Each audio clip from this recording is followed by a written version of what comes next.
are the slayers of the Mortak, the bravest of the brave.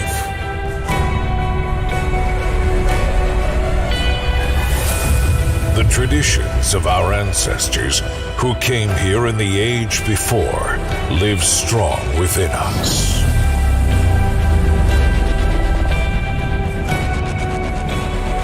We know that they were the greatest of warriors who stood against all and were never vanquished, even by the great ancient horror that consumed the stars.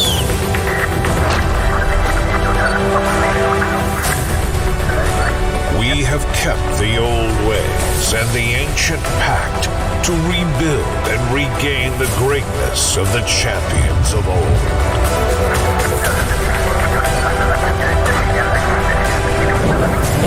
The ancient tales speak of powerful enemies, battles greater than any we have seen, and incredible dangers. The honor and glory that awaits us is beyond reckoning. We will use the star drive our ancestors left for us and send forth the brave, the Mortalen, to reclaim the stars.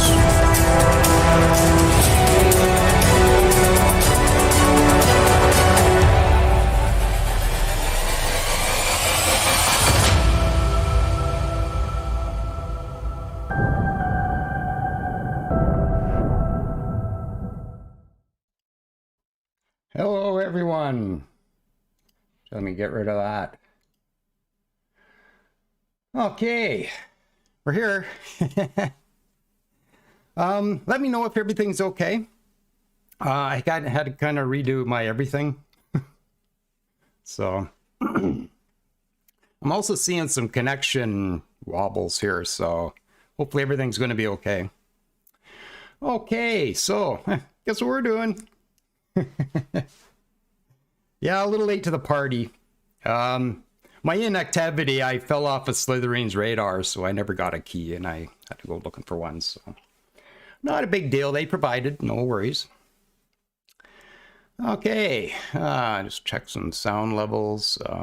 Yeah, I had to redo all my microphone stuff, so hopefully I'm not coming through too loud or anything. Okay, no, a birthday present. Happy birthday. I won't even ask how old you are. I just turned something about a month ago. Yeah, I'm officially in my 60th year of life. I just turned 59, so. Okay, let's see. What do we got here?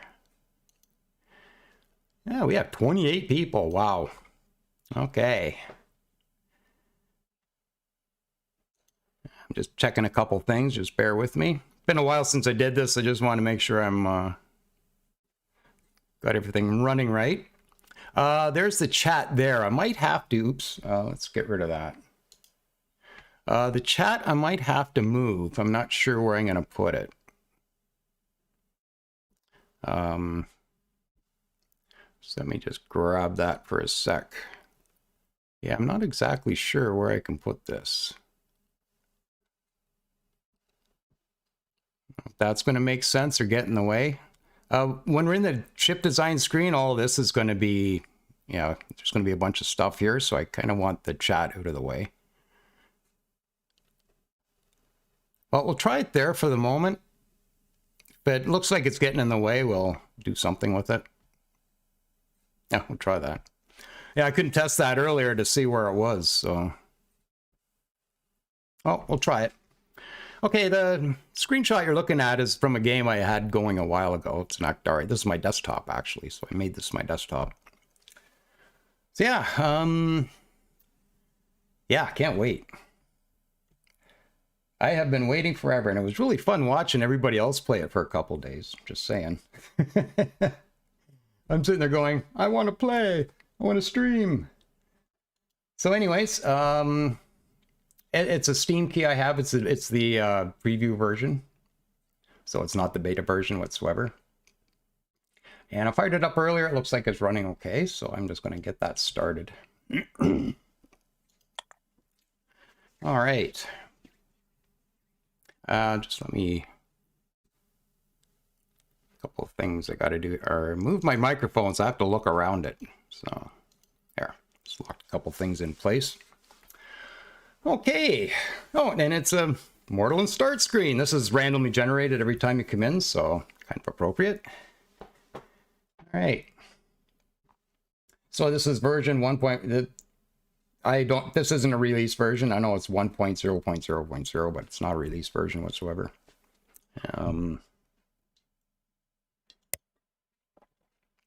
Okay, so I'm going to come into the settings just for a bit.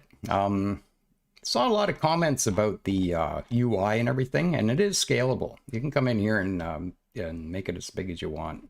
I have colorblind assist color scheme going too, so if it's kind of loud and weird and you don't like it, let me know. But yeah, here's the user interface size here. So we can basically double what it is right now, or we can go very small. So yeah, I think on the 1440 somebody did, it was looking kind of small. So yeah, you can bump that up and it'll look just as big. So anyways, that's where that setting is, and there's a bunch of other stuff here. We're not going to go through any of this, but I figured I'd point that out before we got going, so that if you're seeing the fonts looking a bit small on that, you can adjust them. So, all right. So let's have a look through chat here, and we'll get going in just a quick second here. Yeah, let's see who all we got here. I see a bunch of people in earlier before we even got started. We had Light Step 9, Buckley, he's still here. Mr. Inadequate's here. Commando 293, good to see you again. Ian Jackson, Suke, Shock and Awe, Vaughn, Lucky Strike HQ, Chris Williamson. Wow, there's a lot of people here tonight. Shout out to everybody. Guy Bellerby, Robert Snow, hey, how you doing? Kyle Rowe, Wiggly, and a bunch of other Wolverine S. And I think I kind of got everybody at this point. So welcome everyone. All right. So we're going to get going here. Okay, so let's set up a game. I have something in mind. This is a game setup screen here. We can define our galaxy and everything. And you can enter a random seed, which I just realized, I was thinking about this before I started stream. I'm going to use the seed of 42. There we go. It's the meaning of life, right? Distant worlds, the meaning of life. Okay. You know, I like my spiral galaxies, so I think we'll just go with that. We're going to go with 1,000 stars on a 6x6 with dense nebula clouds. So that's going to create quite a bit of challenge trying to get through some stuff. Usually it can end up in a nice little pocket of stars and just a couple ways in and out. So we'll see how that works out when we roll the game. But there's all kinds of different other star setups you can do here. You can just scroll through them there. Yeah, varied clusters, and most of the ones that were in Distant Worlds universe are still here. And then there's a few new ones here, like ring dense center, dual ring no center, dual ring dense center. Yeah, Colden, how are you, man? And monkeys grow on trees. I did not know that. All right. So yeah, that's kind of the galaxy setup you can have. So yeah, we're going to start with a random seed of 42. Not random, it's the meaning of life. Okay, so we'll come to the next screen. And I came in and just did a quick setup and just to see how everything was working. So I kind of got everything set up the way I'm going to probably play it. So we're going to start with a pre-warp. This will be a bit of a slower startup. I'm probably going to dig into a few things. And in the pre-warp, it's going to be a bit slow, but I'm guessing there's going to be a lot of questions, and we can go through screens and have a look at everything while that stuff's kind of playing out.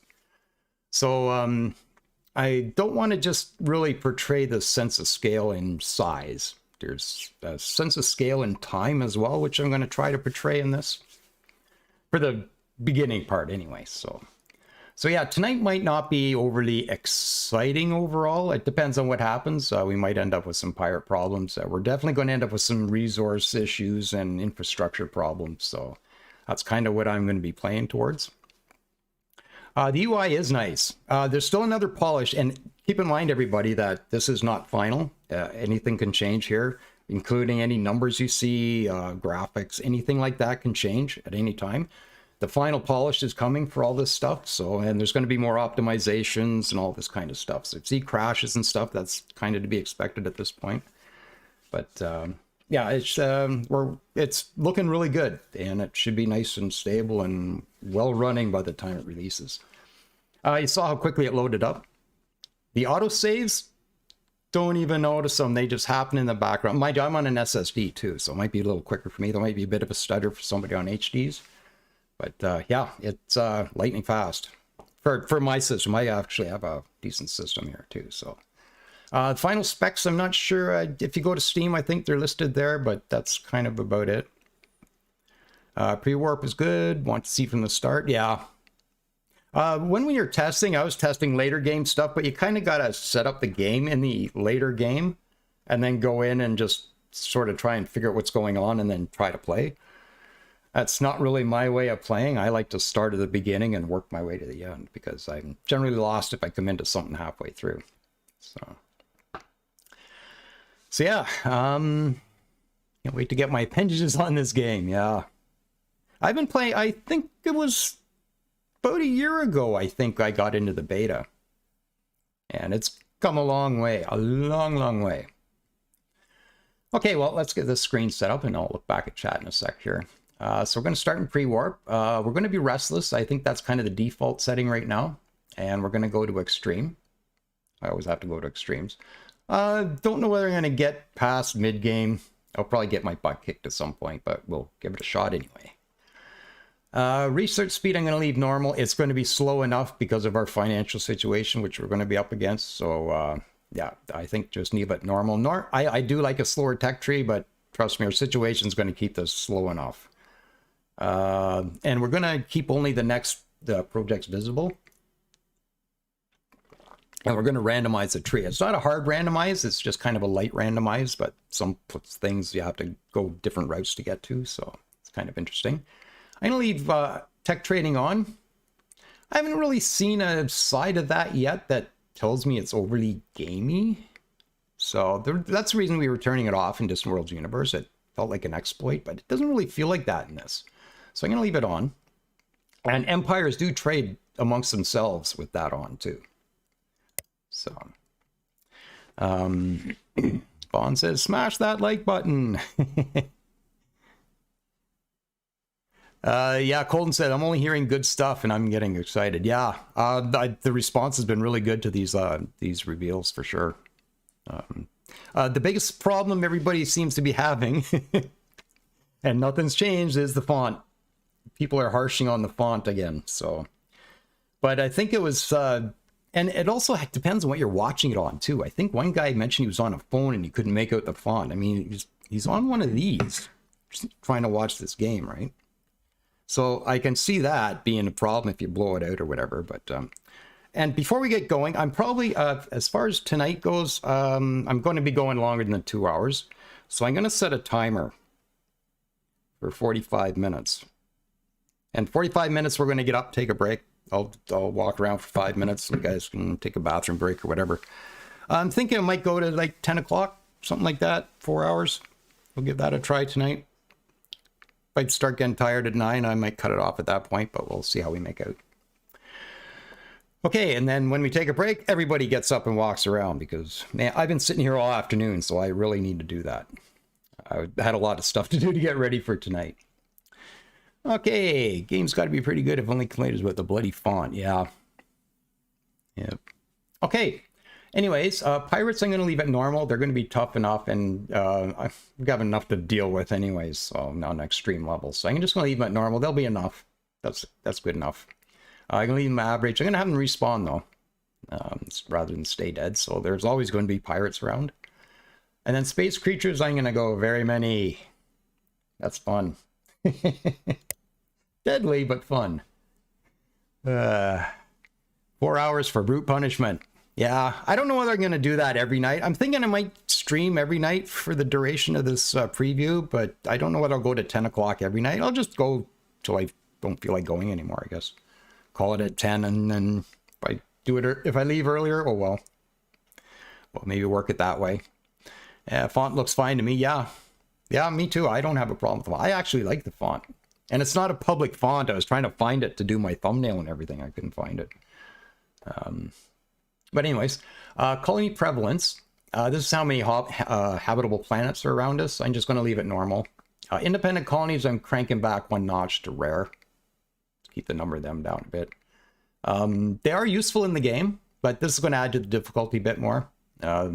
Because they are trading partners early on. So having less of them might make things a bit more interesting. Influence range, I think the default for this is 400. I cranked it back to 300 million.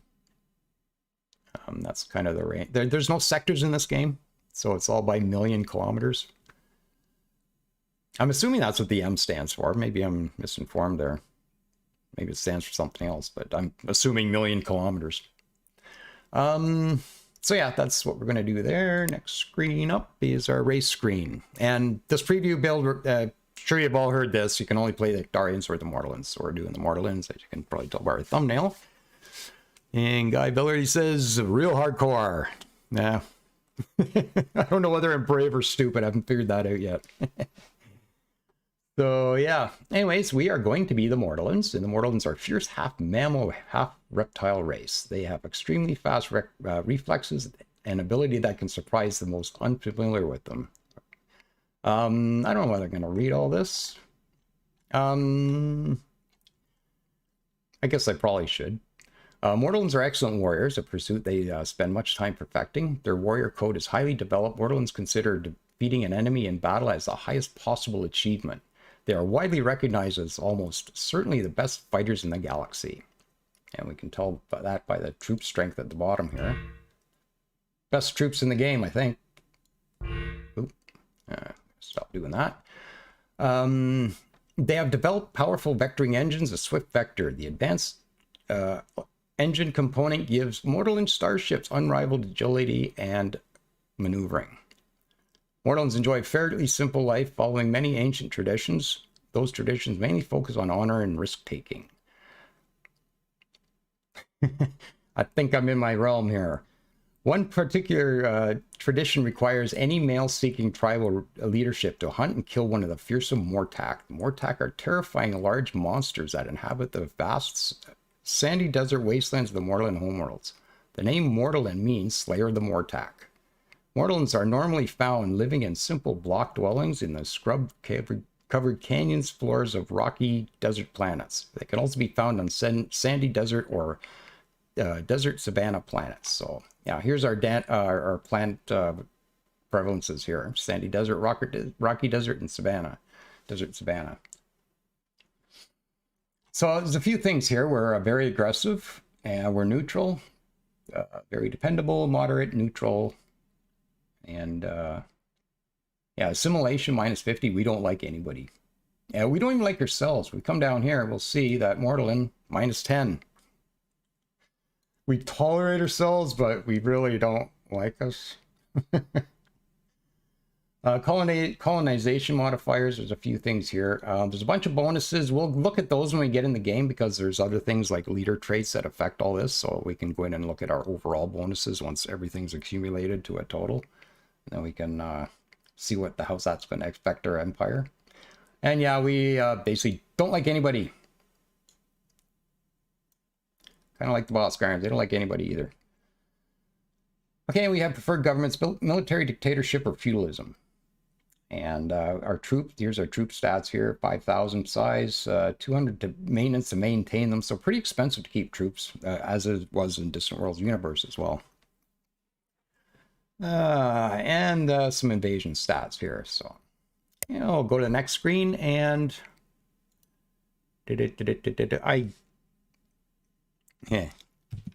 Zoo. I'm usually the Zoomanoid Empire. I'm spelling it different.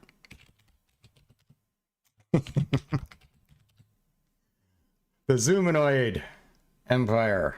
There we go. And we're going to be feudalism. Again, we'll have a quick look at all these bonuses and everything once we get in the game, because that's all tallied up for us nice and neat.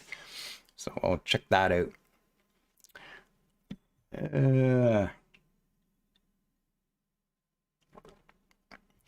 Colton says 4 hours is already past midnight here. Sorry. I did go a bit earlier. I usually stream at 8, but I figured I'd go at 6 just because I want to go a bit later this time. So I guess I went earlier. I'm not going later, I'm going earlier. There we go. Okay, so the Zoomanoid Empire. So the home system is going to be trying. So it's going to... I've played to harsh before, and I think for the live stream we'll just crank it up to trying. It's pretty harsh. Expansion starting, again, pre-warp and all that kind of good stuff. Random, I really don't care where we start. Okay, auto-generating empires. I think I'm just going to do that. We could specify stuff, but yeah, we'll just do this. Try to get into the game as quickly as we can here. And we have victory conditions, which are pretty much default. I haven't monkeyed with these at all. So I'll just leave them where they are. Hey, Rige, it's alive! Yes, I'm alive. I keep disappearing, but I'm alive. Yeah, I disappeared last time because I got super busy at work.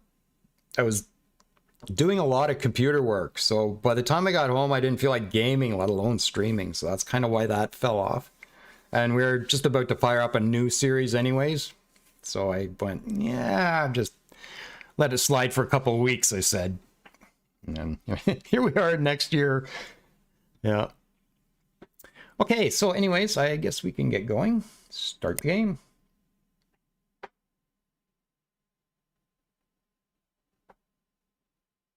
Yeah, Harsh lives up to its name. It really does. Well, I started a Harsh game. And this is back way early in the beta testing. And Eric says, play like you used to play Distant Worlds Universe. And I'm like, extreme micromanagement? Okay. So off I went, right? 13 hours. I had the day off, and I spent the whole day at it. 13 hours I spent. I started off with no fuel in my home system, and I was missing 3 resources there too. So no fuel to go out to even get the resources. I didn't have fuel to go get fuel. And immediately went into red money the minute I started the game and stayed there.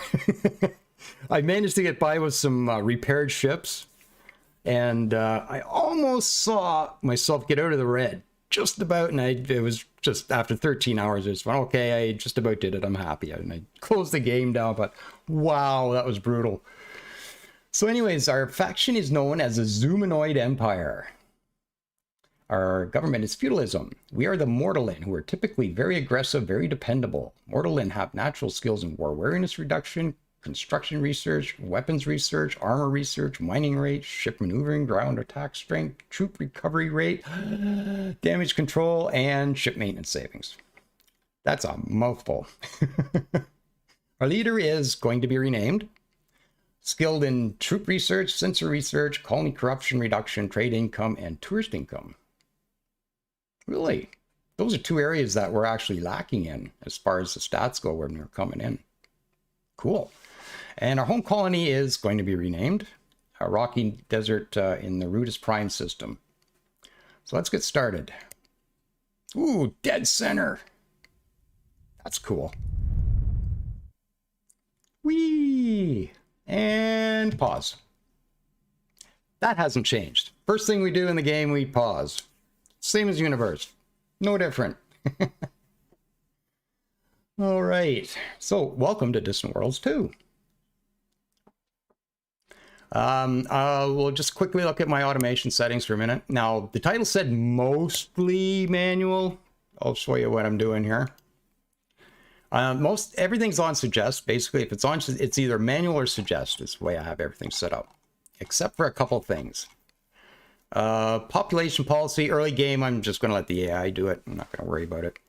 Colony taxes, I'm just going to let the AI do it. Unless there's a severe problem and something's wrong and I got to try and fix it, then I'm going to leave the AI to do the taxes. For the simple reason, there's no game tick in this. As far as I can see, everything flows constantly. Like every 19 days was your Distant Worlds game tick, right? As far as I can see here, everything's clicking along constantly. I don't see a game tick at all. So when it comes to taxes, the AI can actually constantly look at your spreadsheet and adjust everything it needs to adjust on the fly. Constantly. As a player, you can't do that. You just can't do that. It'll be a good challenge to try, but at this point, I haven't even tried it. I've just left it. And even in the last days of Universe, I went, you know what? Early game, yeah, but turn it over to the AI and let them do it, because they're just going to be better at it. All right. There's colony stock levels I'm going to leave automated as well. And funding levels I'm leaving automated for the moment. I'm probably going to have to monkey with this, so I'll probably pop that off. But everything else is on suggest, and we can have it suggest and execute. So it'll suggest it and yes or no. And if you ignore it, then it'll just go ahead and do it anyways. Or we can just suggest, and if you ignore it, then it just goes away. So that's how we're going to do that. And I'm doing most of this as a bit of a reminder. You know, oops, there's a colony I forgot about. Pops up a reminder for me, right? So that's kind of just a little bit of a nudge for me to leave that on suggest. I'm also leaving ship design and ship and base design for the simple reason, new designs that come along. For instance, fighters is a good one. You have to design your own fighters.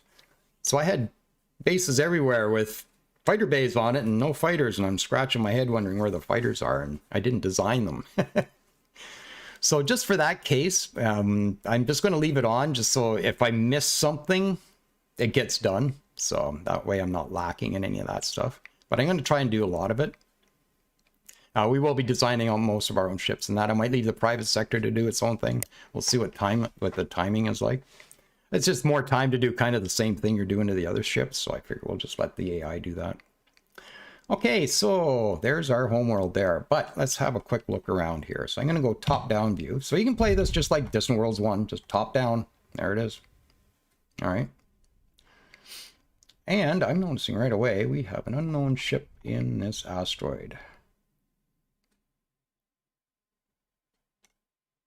And looks like there's a couple other ships. I think it's a pirate base, and there's probably going to be some abandoned ships around it, maybe. So there's something there to look at. And other than that, there's not a whole lot in here. I'm hoping that's fuel. Well, there's another gas giant there. So a couple of gas giant possibilities, or fuel possibilities. But guaranteed, we're going to be short on some stuff. So let's have a look at our galactic neighborhood. Wow, dead center, eh? Yeah, look at that.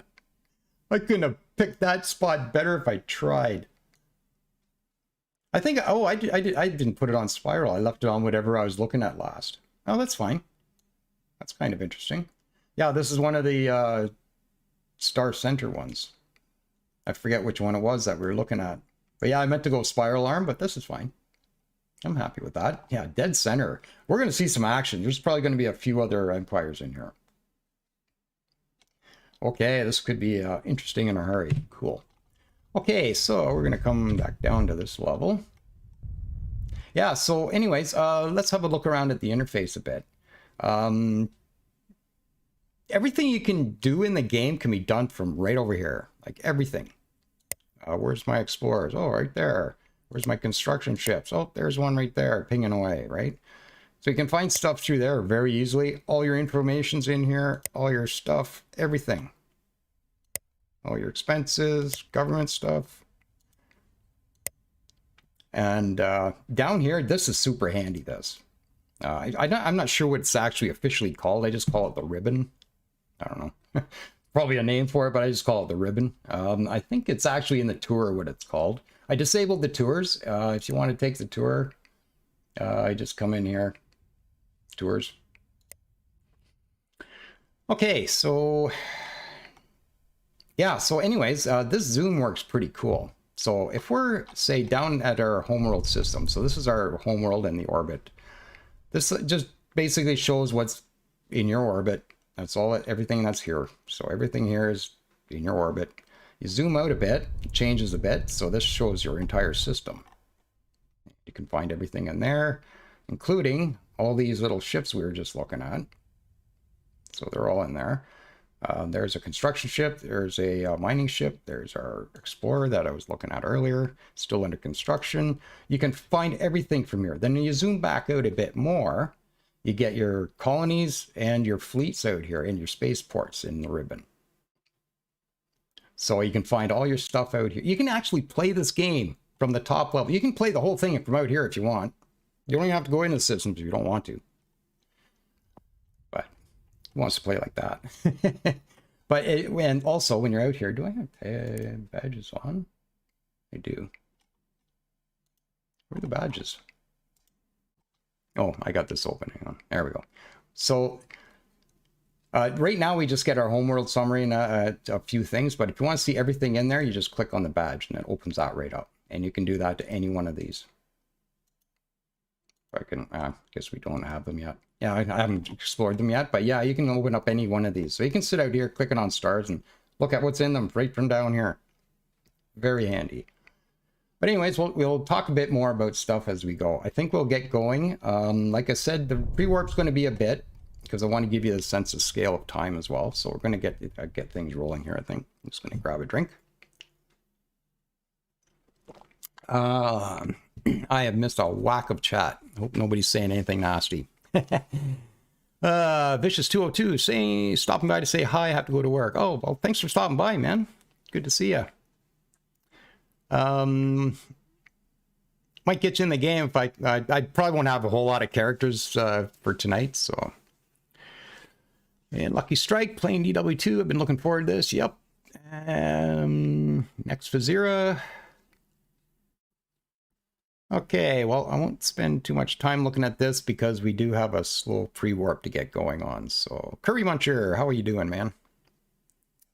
Okay, yeah, let's get going. So, first thing we want to do is look at our leader. And he is ruling from Rudis Prime, which we are going to rename here.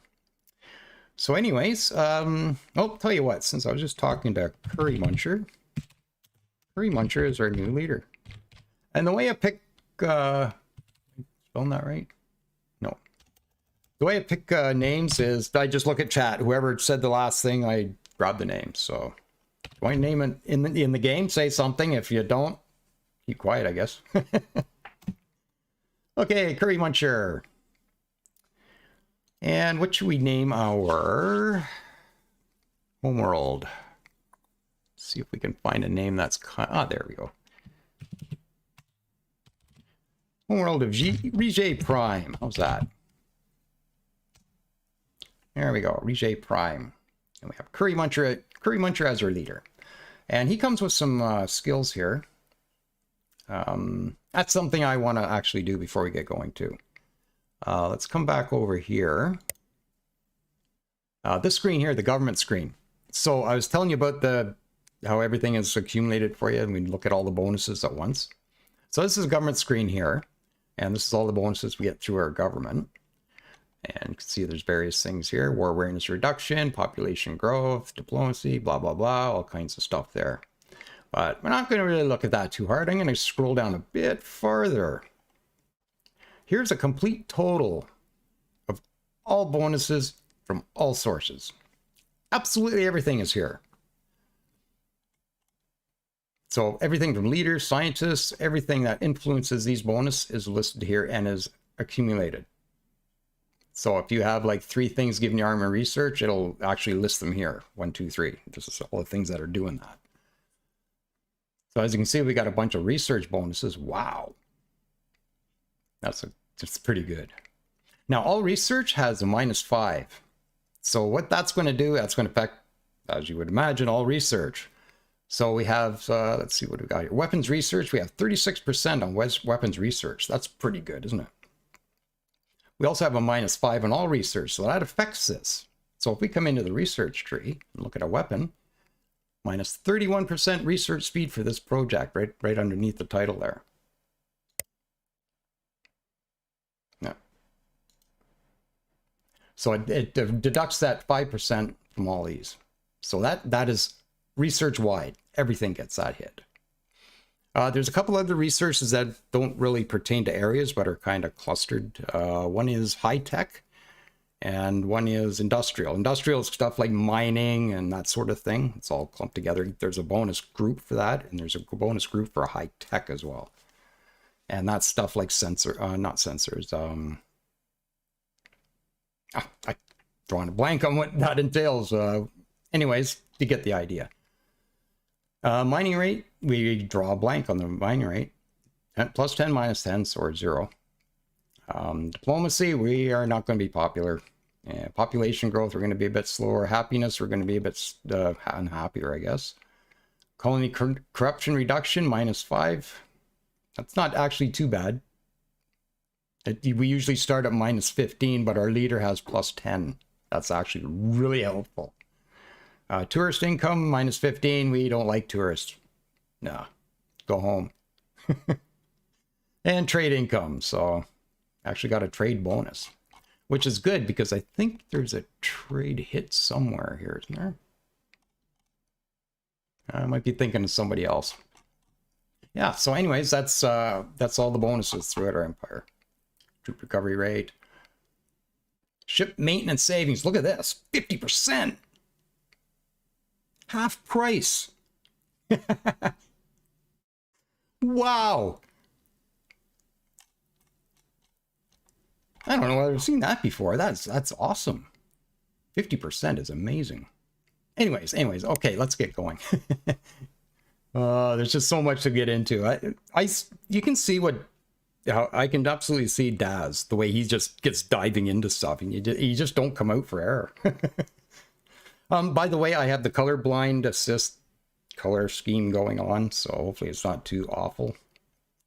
But yeah, you can have different color schemes to the game.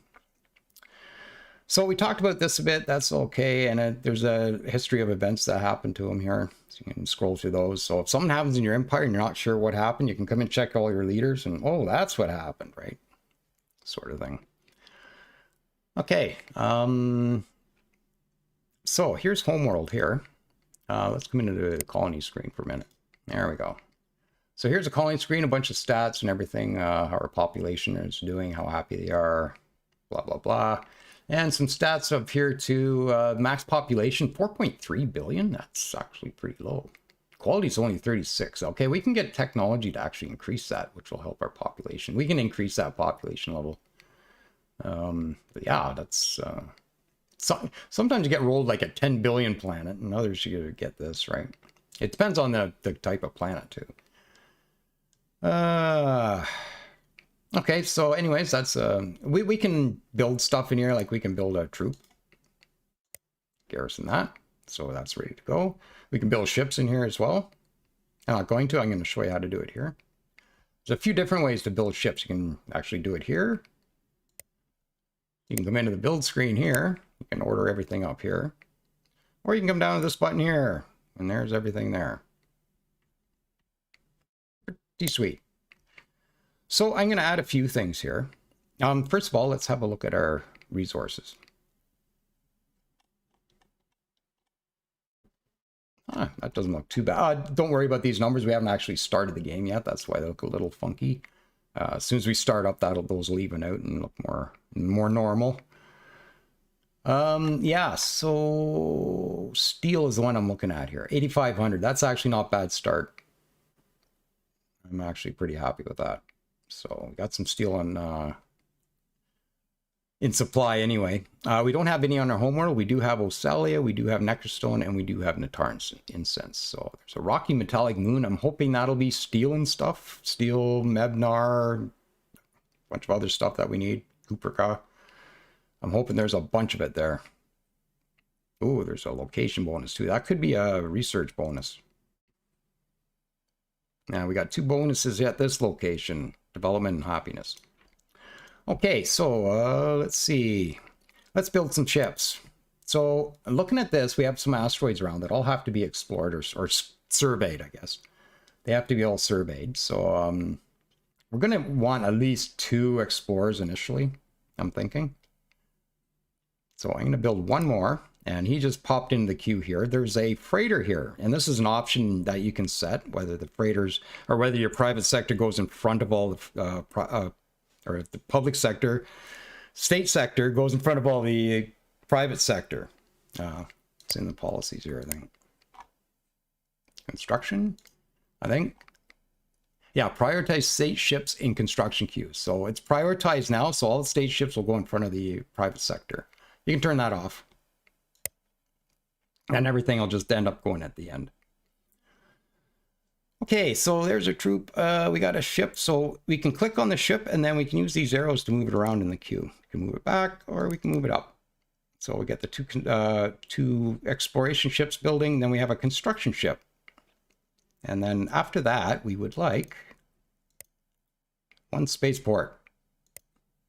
Done. So that's our build queue coming out. 2 explorers, 1 construction ship, and a spaceport. And that's probably all I'm going to build initially. All right, so I guess we can oh no, we got more stuff to do here. So let's come into our explorers here. I am going to take those off automation, of course. We can look at some resources, but we're going to be talking about that more, so we'll just skip over it. And we will come to our construction ships, and we'll take that off automation as well. We don't want these running off and building stuff right away. I want to do it. Ship designs, mostly manual. Let's get these on manual. This is kind of interesting. Distant Worlds universe, you always had to come in and do that first thing in every game. And it's no different in Distant Worlds 2. It's kind of interesting. It's a whole new engine. Still got to do the same thing. Not big deal. I'm not complaining whatsoever. But so anyways, what we're going to do is have our construction yard, escort, and explorer manually design 100%, and manual retrofit. I'll be controlling those whatsoever or completely. Mining stations and that we're going to manually design, but they'll automatically retrofit. The AI is actually pretty good at getting that done in a timely manner, so you can just let it just do your design and forget about it, and this automatic will get it done pretty good. Sometimes you're in a hurry and you want to go around and get it done in a hurry, but for the most part you can just leave it. Yeah, I'll come along, pick it up, and get it done. So anyways, that's those. I just wanted to check on the status there. And come into research. We can have up to 3 concurrent projects. Now, all this does is it splits all your research into 3. And the advantage of that is you can crash rush 3 projects at once. That's kind of the only advantage, because you're taking the same amount of research. If you have 90 research, you're splitting it into 30, 30, 30. So then you squish it down one into 2 labs, and it's, you know. So you're just basically dividing out your research points is what I'm trying to get at. And we have total 10 research points. We need more. Just saying. Okay, so we'll come into the research tree. And like I said, we have most of it hidden right now. So we can't really see a whole lot. We know everything about ourselves as far as the diplomacy tech. So we know everything about ourselves. And that's all the tech we can see right now. So the tech we're interested in right now is the warp field. And you can see here it's actually being suggested for us. So we can either click that or click that or click that. Either one will queue it up. And the right first thing I like to do is get defense underway. So I'm going to get some deflectors right behind it.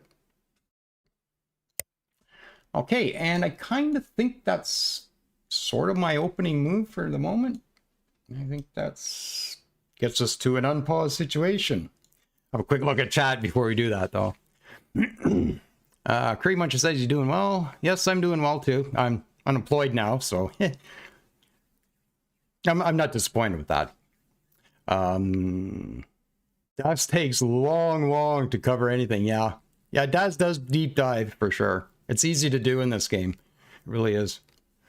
I'm gonna have doctorate in DW2 by the date that it comes out. Yeah, everybody's been pigging out on these previews, I think. The overall consensus is everybody's liking what they're seeing, other than the font. Yeah, that explains everything he comes over. Larry does it on a need-to-know basis. Yeah, kind of. We explain as we go sort of thing, yeah. They added the storyline. There's some, the Mortalen and the Actarian storylines are in place. That's why we're allowed to play them. The other ones are still loosely knit and not really in place yet. That's why we're not allowed to actually play those. So, are racial text static? How do you mean?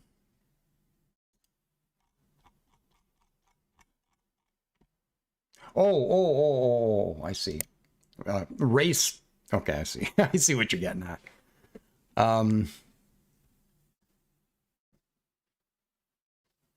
Where was that question? I'm losing it. Oh, you guys are talking too fast. I lost that. Why? I lost that. Oh, are racial text static? I'm not sure what you mean by that, static. I thought you meant racial traits there for a sec. But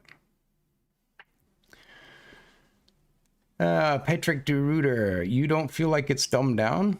Not really. It's more accessible. It's not as all over the place where everything was. It's more accessible. It's easier to find stuff. It's easier to do stuff. There's more new systems in place to help you out, to help out new players and stuff. So, oh, does it change each game? I'm not sure. I really never thought to look.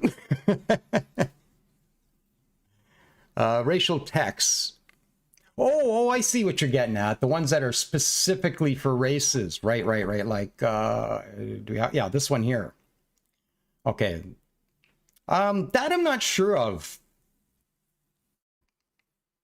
I'm not sure. I don't know whether I've seen that anywhere else other than here. But it's quite possible. This could end up in a different, like we could end up, I don't know whether there's an example of it here. But say some of this, say penetrating scanners was over here. There'd be another like stealth or sensors or scanner section up here.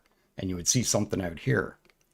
So it kind of sometimes will throw something sort of off in left field and, oh, there it is. That's how I get to it.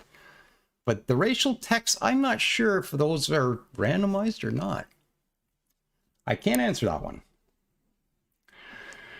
We'd be able to save custom policies like you do in Distant Worlds universe. I don't think I've seen that, no. Actually. I'm not sure. Oh,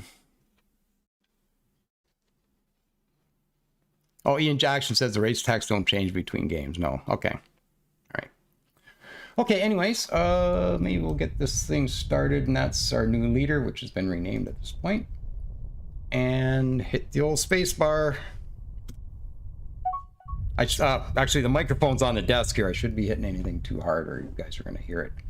So anyways, Gloria waits. In the ancient Mortalen troop ship ruins, we have made a curious discovery. And this blurb here is basically the video we saw coming in, so I'm not going to read it again. So yeah, so it ended with the brave, the Mortalen, to reclaim the stars.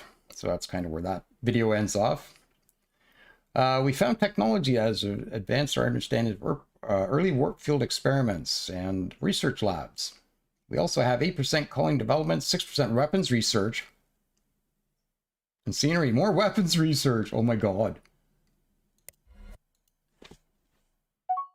Yeah, 6% weapons research. Now we're getting that 6% already. Was that 36 before? Oh yeah, we're getting it before already. The event hadn't fired yet, but we already knew it was there. Yeah, the Rejay Prime. So that was already there, but now if we build a research station on our homeworld, that'll double that. So instead of 6%, we'll get 12%. So that'll go up another 6%. We'll have 42%. So yeah, that'll be the first thing I do is build that research station. And we have a starship constructed, which would be our exploration ship. That guy right there. How's it going, buddy? We have constructed our first starship, the Weary Prowler. This event marks the beginning of our return to the stars. We must continue to expand and explore our solar system. Build more ships to establish a thriving solar empire. Alrighty then. So first thing I want to do, I guess I can leave it running, is resurvey our homeworld.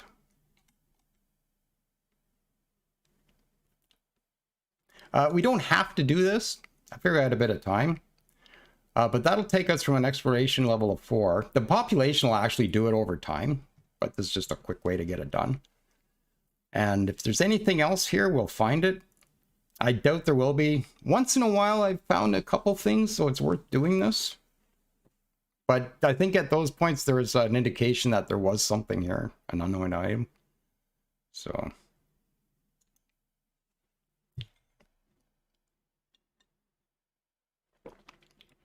how do I feel about the 3D models from the old 2D ones? They're cool. I like them.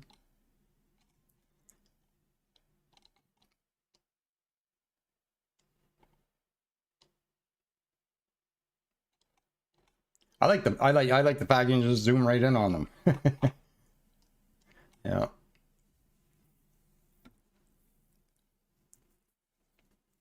Oh, here's something I should show you guys. I don't know if anybody's done this yet. We have the Galactopedia. Yeah, got a bunch of game concepts here. This is the manual. I think Daz said that the other day. Don't need a manual. This is the manual. This is everything in the game you need to know. Right here. Right in the game. You don't have to go to the game. You don't have to do anything. But I wanted to show these things. These are ship components right here. So anyways, there's only a couple of them.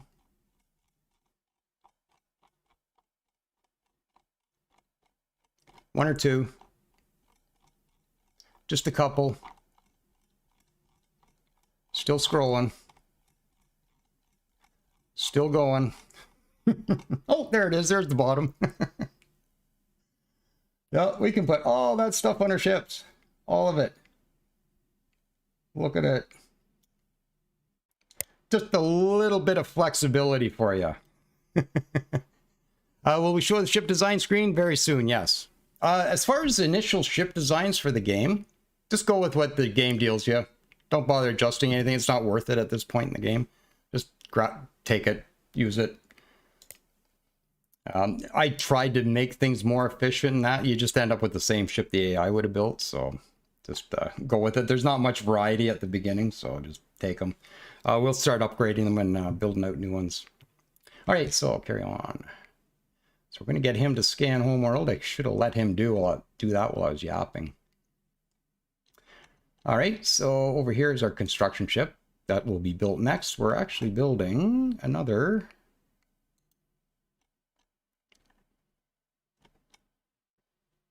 explorer. So he's going to come along shortly and help out with the scanning. I love how the superstructure shows through, eh? Yeah, so they have little drones. The game's drone based. Drones build ships. You know, drones mine planets. So it's kind of a cool concept. Distant Worlds universe, you could just imagine a big drill coming out of the sky into the ground, right? This makes more sense to have drones going down and picking up the stuff.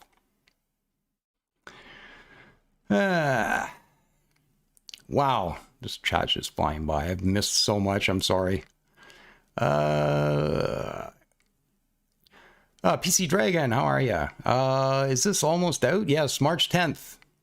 Pre-orders February 18th. I put some links down in the description. Takes you to the forum posts and the store page. It's available on Steam and GOG as well. Somebody else just answered that. Okay, maybe I should read down a little further. And, oh god, it's all those ship components. Yes. Well, here's something else that's a bit mind-blowing too. Resources. Okay, fuel and construction resources in use is 15. All right. But luxury resources, there's 62 of them. And there's our other explorer. So let's grab him. And I guess it doesn't matter which one goes over there. All right, somebody go scan that for me. So we're gonna send somebody over to survey this moon here. Period. Some of the names in this game, man. I always look at it and go, okay, it's whatchamacallit in the whatever it is system. Yeah. PC Dragon say, yeah, I just checked Steam, you're right. Yep. Will weapon placement on ships affect their direction of fire? Some, yes. It depends on the weapon. I think it depends on the mount.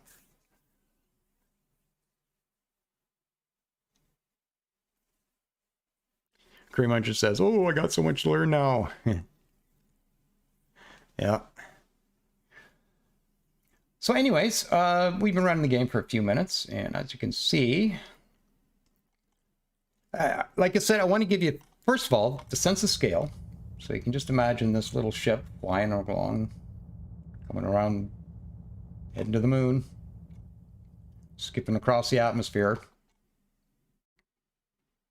So I wanted to portray the scale size as well, right?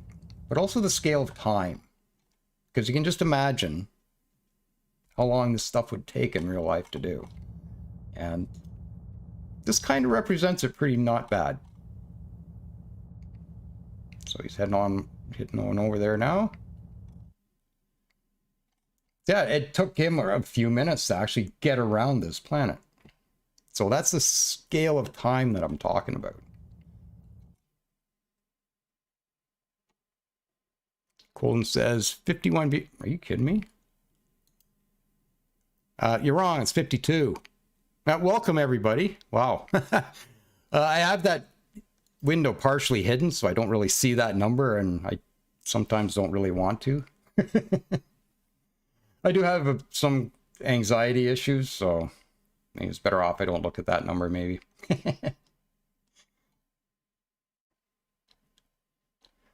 All right. So you're done. Did we find anything else here? Okay, we're exploration level 17 now. And doesn't look like anything else showed up. So we're going to start scanning some asteroids with you.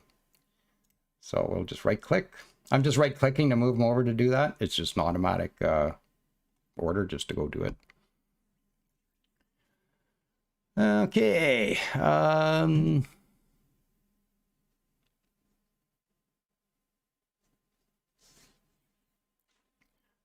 Just keeping an eye on chat here too. Betos, I don't know if they said hi to you yet. Redgate, how are you? Yeah, there's a lot of people here, so I'm sure I've missed somebody in chat here. I've probably missed some chat, so. I don't think the price has been actually established yet. Or released, anyways. I'm sure it's established, it just hasn't been released. Okay, so, have a quick look here. I remapped a couple of keyboard keys, Shift Z and Z. And they cycle between my explorers and my construction ships. Yeah, you can remap the keyboard. Extended keys don't seem to work yet. I think they want to do that, though. And a new construction ship is done. And there he is. Okay. So the first thing I want to do is build. I'm going to hold down Control, right-click, build a research station. And I really hope you don't have to go to the spaceport. Oh, spaceport's not done yet, actually. I was hoping he didn't have to go to the spaceport to pick stuff up, but no. Okay, so he's loading stuff now. That's all the materials he needs to go build that spaceport. So now he's off to go and do that. Very cool. I'm going to play at this angle here. Just because the ship symbols show up better. Oop. Oh, there's my timer. Okay, it's break time. Okay, it's break time. Okay. Just going to keep playing, but I guess we better do this. Okay, take a break, everybody, and we'll be back in a couple minutes. Or I'm going to pause the game first, so. I'm just going to go do old man stuff, and I'll be right back.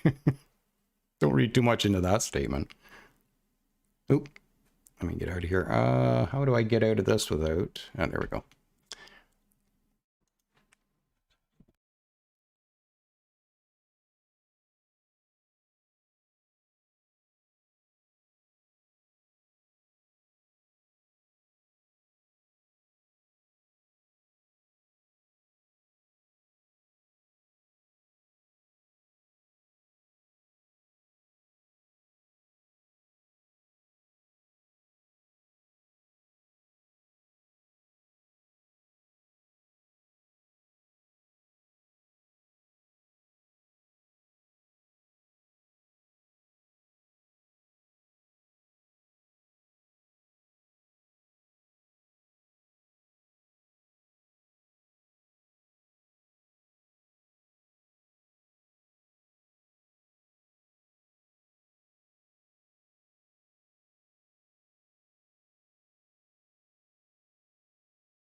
All right.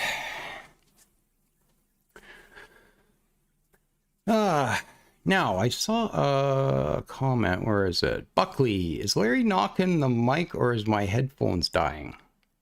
I do have it on the same desk as my keyboard. I used to have it on the other desk here, but I wanted it closer to my mouth. But are the sounds coming through okay? Like, I had to redo all that stuff earlier, so I had to redo all the YouTube stuff. And oh, have you guys been getting ads coming in? I don't remember turning that off.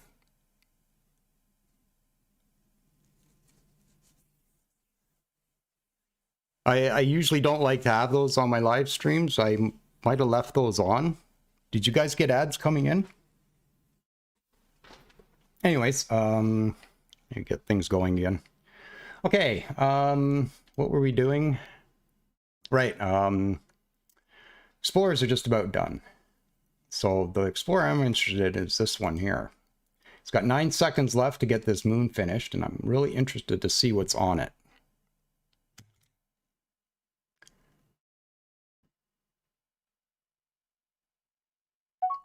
Bucky says no ads. Okay, good.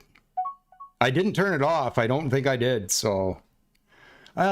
perfect. Okay, let's pause for a second. So, on this moon, we found some Ebnar, some steel, and some Cuprica. I much prefer this stuff if I can find it on a planet. Nothing wrong with the asteroids. It does occur on asteroids too, and you can mine them out fairly easily. But, I don't know, just feel better with steel on a planet than a little rock somewhere, right? So I don't know, maybe it's just a psychological thing, makes me feel better. But so we're definitely going to get a mining station there, and there's a construction research bonus here too. Did we have any of that already? Oop. No, it's the only construction bonus we have. Okay, perfect. Oh, wait a minute. Construction research 17. Oh, wow. We're going to have 22% industrial or construction research after I build a mine on that. It's not coming through yet. We got to build a research lab on it, but wow, cool. Yeah, so there's a whole bunch of bonuses we can acquire over the course of the game. And we're going to grab this little guy here, this explorer, and get him to come back and start on these asteroids. So I'm going to get these guys to kind of circle around. Actually, go to that one instead. And we're going to just scan out the rest of these. We got a bit of time. Pre-warp is actually going to be a bit, and I think I'm going to rush that. I meant to do that. I didn't rush it initially when I was in here because I knew that event was going to fire and pay for half of it. So I didn't rush it at that point. I meant to come in right away and do it, but I forgot. Well, it costs us a bit less now. Just going to be a bit more time is all. So 1.5 years left. And we just got a general. Okay, show me that. And let's just pause for a minute because I just noticed we have stuff to rename. We have our General Ian Jackson. Oop. Wow, if I can type, we have him. All right, and then we have Vitos, our one and only scientist, and he's waiting at Homeworld right now because there's nowhere to put him. So he's just kind of chilling out, getting ready for his new assignment whenever we build it. Where is that?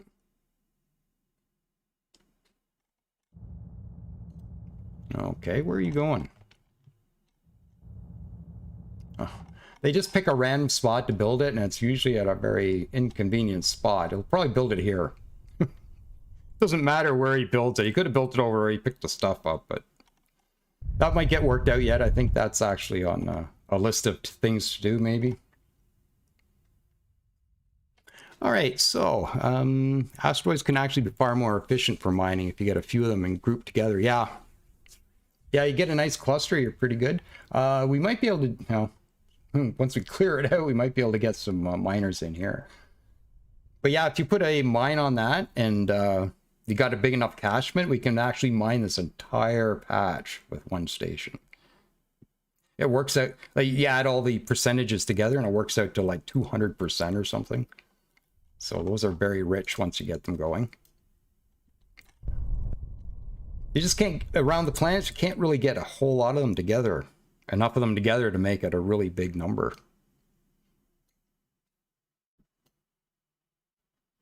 Yeah, now we doing here? Oh, no mission. Yeah, I just got to kind of keep on top of these guys because they're kind of in manual mode right now. All right, so I'm flattered to research for the Empire. Way to go. All right. We never did look at us. Well, I guess we don't know any traits yet. No, untested. We got to get you researching first.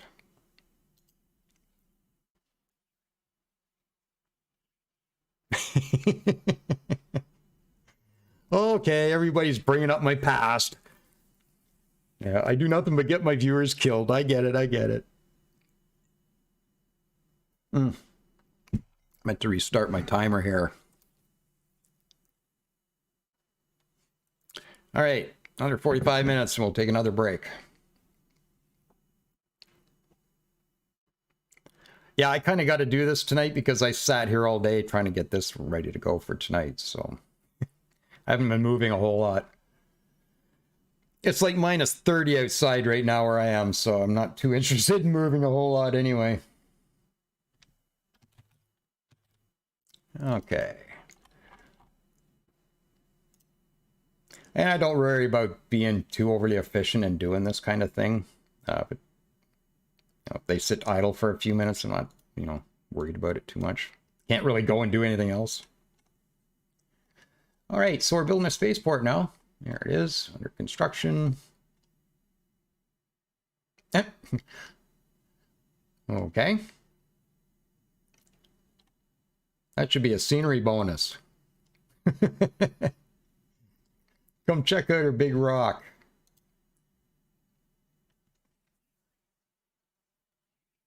Yeah, you don't want to be a spy in my neighborhood, in my empire. Are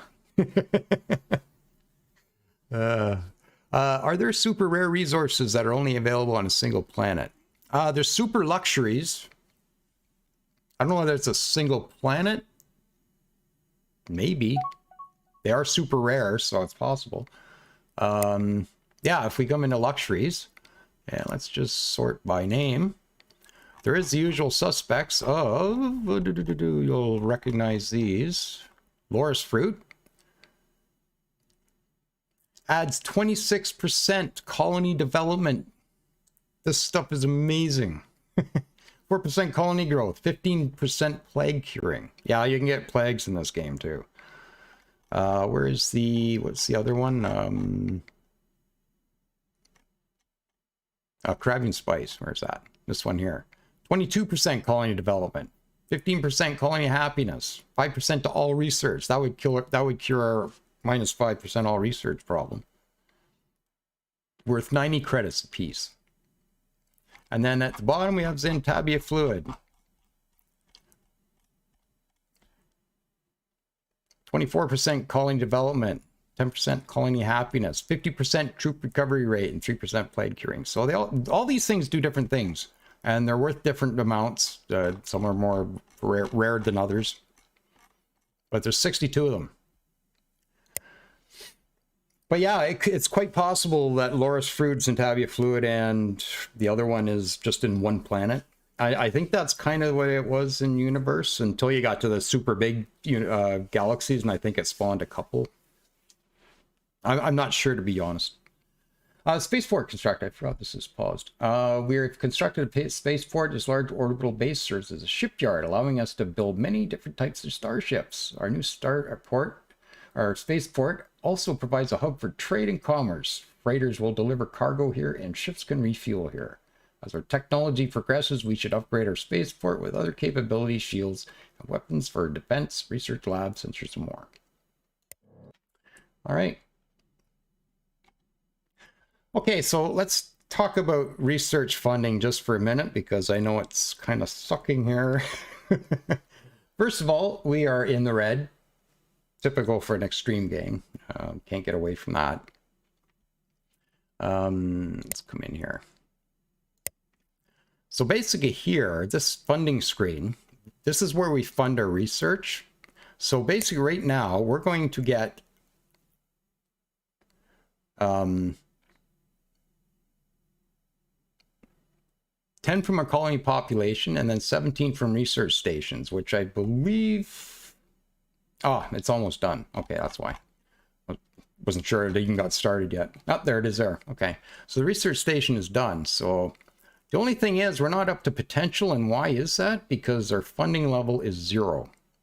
And the reason we have a funding level is 0 is because we have a negative cash flow right now. So this funding is not being fulfilled whatsoever. Now I can take the automation off. We can work this a couple ways. The way it is right now, default, is it takes 10% and will add to your, or subtract in this case, it'll add to your bank account before your expenses.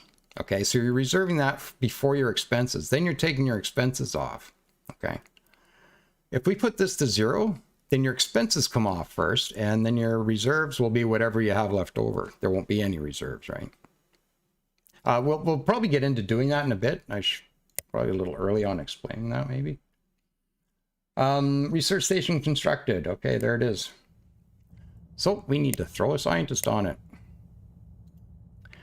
Vitos! Off you go.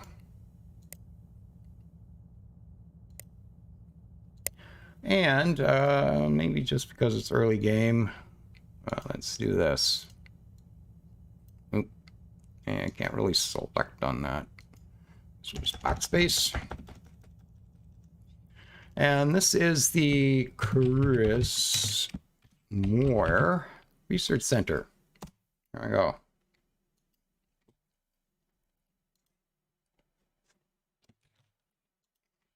Okay, this, now I have a choice. We did actually start with a fair bit of steel. Okay, so these numbers are looking a little more normal now. We did start with a fair bit of steel. I'm just wondering if I have time to maybe rip off the next research station first before I build the mine. I might go do that, actually. Build another research station. The reason I want that right away is because we can't fund our research fully. So I think if I build another research station, that'll give us a bit better research output. So get that first. 58 days and we're done. So that significantly improved time.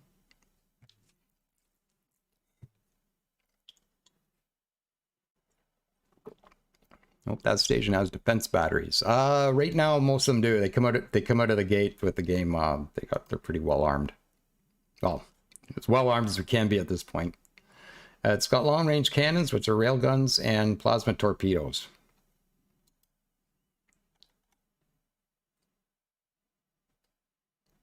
It's got a bit of point defense. I wonder where that comes from. There must be a component on the ship that's given it a bit, or on the base that's given it a bit of point defense. I don't think we have any point defense tech. I don't know whether basic... Yeah, I don't know what would be giving us point defense. Actually, point defense...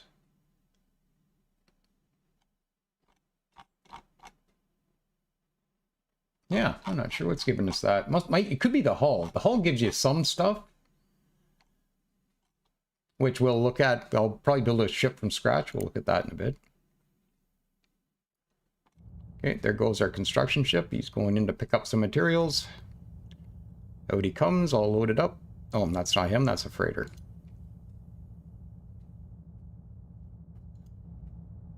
And here he comes. Tight fit. All right, so he's got all the materials he needs to go build that. Actually, I'm gonna let him go. The reason I was gonna retrofit him because we're gonna get warp drives here right shortly. This distance isn't big enough to engage hyperdrives. You'll impulse over there anyways, so I might as well just let him go. And here comes our skip drives. One more day. And there it is, hyperdrive technology discovered. Using ancient knowledge recovered in our earlier exploration, we have developed our first primitive hyperdrive. This breakthrough or technology allows our starships to travel faster than light. Ish, right now. This momentous discovery means that we can quickly traverse our own solar system, exploring and expanding. Further advances should let us travel to faraway stars, truly exploring the galaxy. We should quickly exploit this new capability by redesigning and building new ships with these hyperdrives. Absolutely. And we're going to pause while we do that. We got another scientist. How about that? And you are who we are? Commando.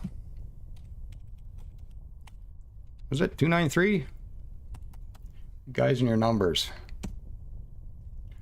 I'm Larry Monty, 1. Okay, there's Commando 293. Welcome aboard. You can go to the Chris Moore Research Station. As far as I know, there's no real strategy to placing scientists. I can't really figure that out yet. It kind of looks like it doesn't matter where they are as long as they got bonuses and they're sitting on a research station somewhere. Maybe I haven't read enough into that yet. I don't know. A lot of the point defense weapons can be used as point defense if there's nothing better to fire on. Oh, okay. Well, man, there's a lot of chat there. I don't want to just sit here reading chat. I might as well let the game go. Actually, no, we got something to do. Ship designs. Who wants to see ship designs? Ship designs. Okay, well, here's what we'll do. Maybe we'll start with the escort, but we won't upgrade this or anything. We'll actually add a new one and we'll build it out. And then the easiest way to do it is just to use upgrade or copy as new to do stuff, right? It's the quickest way, but we'll build it up from scratch this time. Okay, so escort. Let's click on that. And this gives you a few stats about the hull. It's 125, 375, maximum size, and reactive ratings, all that kind of... Oh, there's countermeasures there. 10%. Of course, 10% of what, though? What gives you the initial countermeasures? But yeah, you get a countermeasures bonus for this particular escort, probably because it's small, you get ship speed and ship maneuvering bonuses as well. And these are all the weapon bays we can put on it. And there's 62 steel required to build that. Actually, let's have a look at one more thing before we get going on that. Let's come in here. Steel. Steel right now is worth 1.5 credits.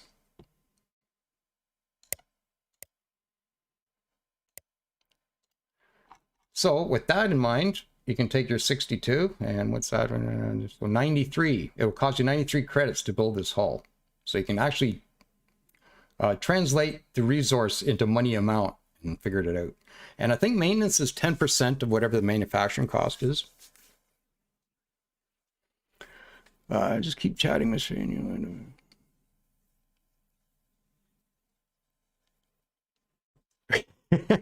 I remember Mr. Inadequate. We used you in the one series the other time, and the trades he came back with were awful.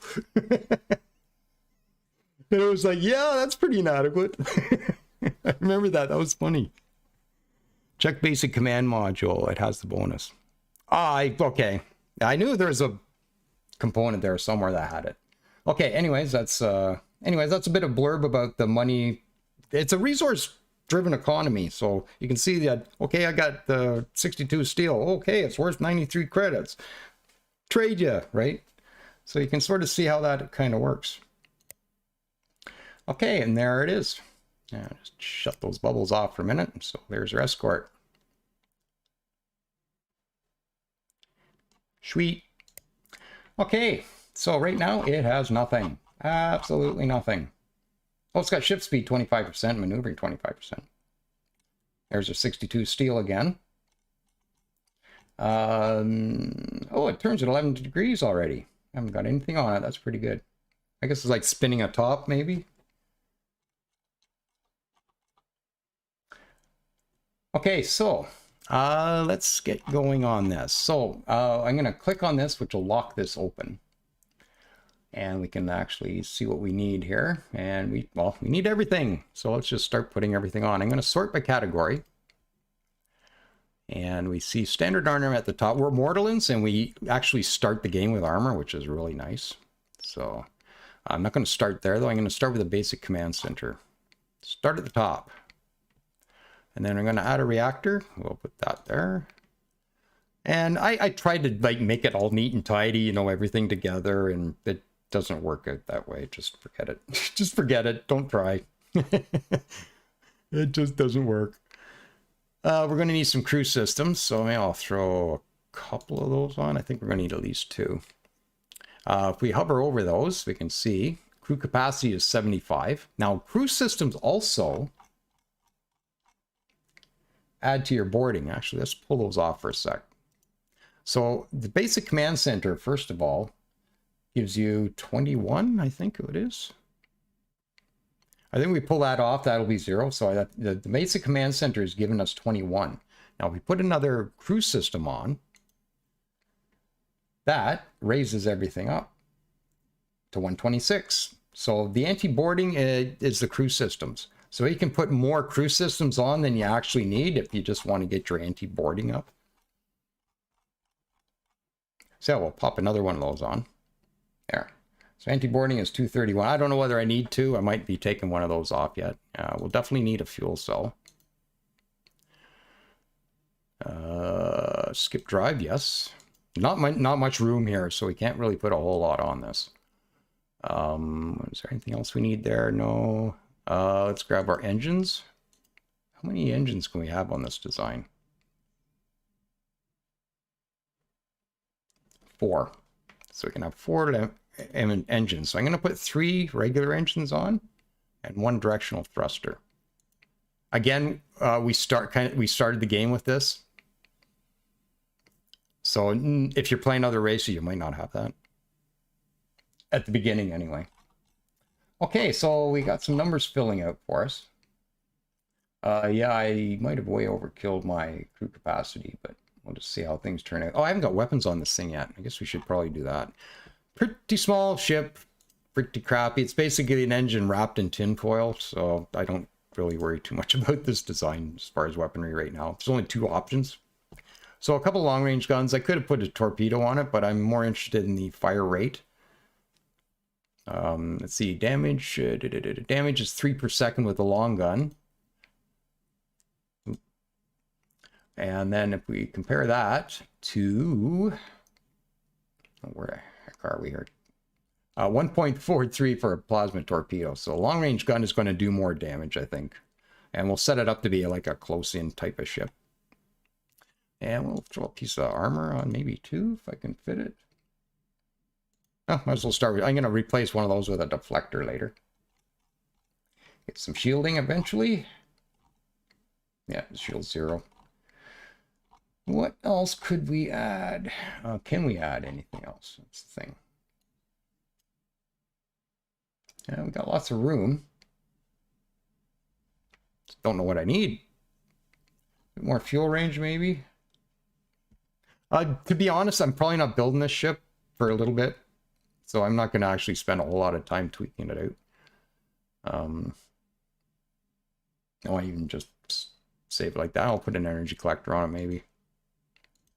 You don't have to have an energy collector. It's just you burn through fuel if you don't have one. So because Discords sometimes sit around a lot. I get the feeling I'm missing something, though.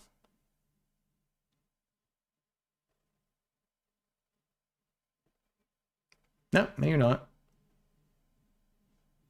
I'll throw another fuel cell on it.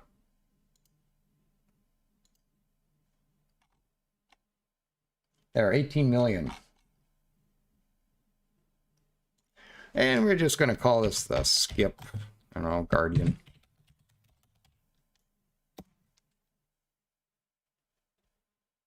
All right, save and exit. So that's how we design a ship. So for the rest of them, we're just going to hit upgrade. And we'll just rename this. We'll call this a skip fabricator. I was thinking about renaming designs to... Oh, what's all that? Oh, thanks, guys. I even forget if I had this stuff active, you know. Hope there's nothing. Let me scroll up a bit. Hope I haven't been missing anything else. Okay, yeah, Plump Helmet. Thank you. Thank you very much. No. Thank you. It's great to see Larry with so early. It's actually, what, 7:30 at night here. Okay, yeah, that's a lot of chat going on. I probably missed a whole bunch. I apologize. But I could be here 10 minutes trying to catch up. So, what's Commando saying? You missed sensors is what Matt says. Oh, right. I knew there was something. It's this colorblind thing. It drays them right out. There's target tracking too. Oh, sensors are on it. Oh, this is the other ship. Okay. Let me put a skip drive on this and just save that. Still got a defect. Too big. Okay, let's just pull those for the moment and we'll save and exit. I'll just come back in skip Guardian. Yes, completely forgot about that. Now, target tracking or proximity array. I think target tracking is probably the better choice. This probably isn't going to leave our system for a while. And like I said, I'm probably not going to build any of these until we get to the next warp drive anyway. I just find they fold and blow up too easy. Okay, let's finish your fabricator. So I just took the weapons off before we had to save this. I'm making space. I don't worry about weapons on like the constructor or the explorers early. So why have them? So I am definitely gonna have to add a reactor to that.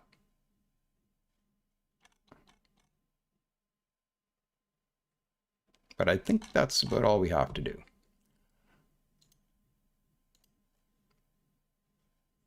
Nope. I'm gonna take something else off. I guess we'll sacrifice fuel. There we go. This doesn't have to go far initially anyway, so I think we're fine with that. There's a quick upgrade. After I went and fixed my other problem. And then we have our explorer, so we'll upgrade that, and it will be the skip surveyor. Alrighty, and this is not going to have weapons either. Pull that off. And we got some armor, basic survey module, and I think we're just going to go with the skip drive on this. I might have to put a reactor on it. Energy's a wee bit low. I don't think I need to worry about it. It's a wee bit slow getting to where it needs to get. Another reactor is 23 space, which is significant. I almost have it, but I'm not going to worry about it. That's fine. And you're recommending... Nothing that matters. Okay. So I got lots of fuel on this. We got lots of range. We got 26 million range. I think we'll just save that. And those are 3 ships that we have skip drives on now. Okay. So first thing I'm going to do is we'll use this screen here. I'm going to build one more surveyor so we can skip around and get that done, and one more fabricator as well. We'll purchase those and we'll pick those off automation. And that's it. Off we go. One more time. Yeah, that's the only thing about the colorblind assist is that I'm blind to that color scheme there. So I might end up changing it. Yeah. Maybe I will change that.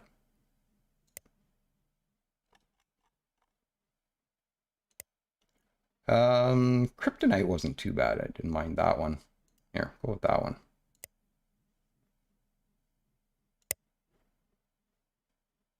Yeah, that's not bad.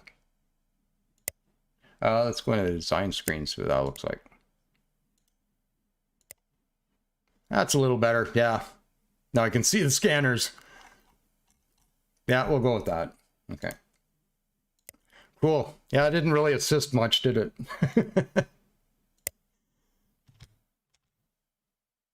Okay, energy deflectors are up. I could rush this. I generally wait like 10%, because sometimes you get the random event that crashes it for you, and then you just save the money, right? But if it hasn't happened by 10%, then buy it. If you get put back with a bad research, then not a big deal if you're at 10%. So that's kind of my reasoning there. And we fully have explorers ready to be put back to work. You.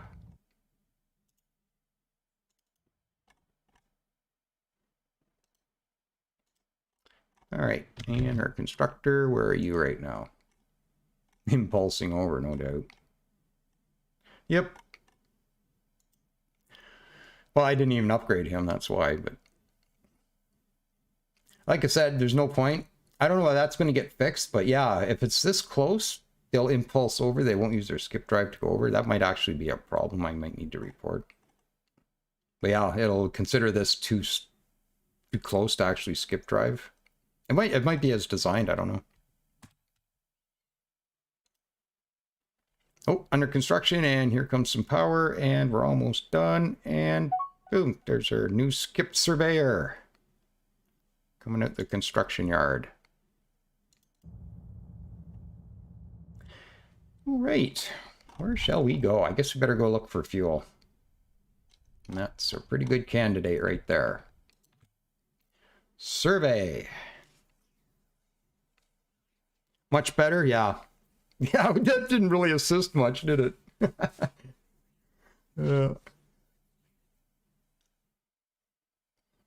I think it does it turns reds into blues and stuff like that, which helped me out a bit, but okay, well, we made it to 11% and didn't get any bonuses, so we'll go buy that in a sec here. One of our ships, the Brisk Star Seeker, has engaged its hyperdrives for the very first, or allowing our Empire to travel faster than light for the very first time. Distances that previously took months to traverse can now be covered in nearly instantly. Next stop, the stars. The Brisk Star Seeker is now spreading throughout hyperspace. Who knows what it will discover? All right, so there he goes there. Have a good trip, buddy. Okay. There's something I'm going to do. What was that? Oh, buy that.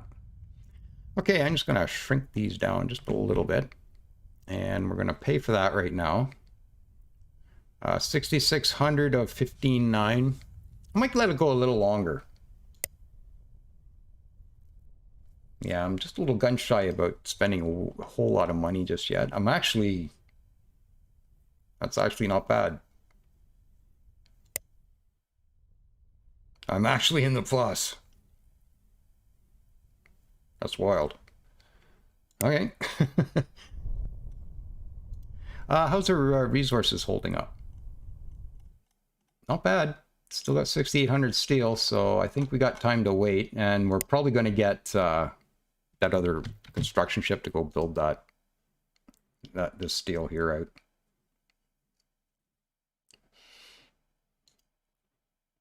%. Okay, well, let's talk about flow rate of resources for a sec. I don't know whether we have a... No. If there's a 100% one, that would be the best one to actually... Okay, well, let's hypothetically think the Kuprika here is 100%. Let's assume that's 100% right now. That refers to how fast that resource is going to mine out. So it's going to go at 100%. So if we come in here to our mining engines,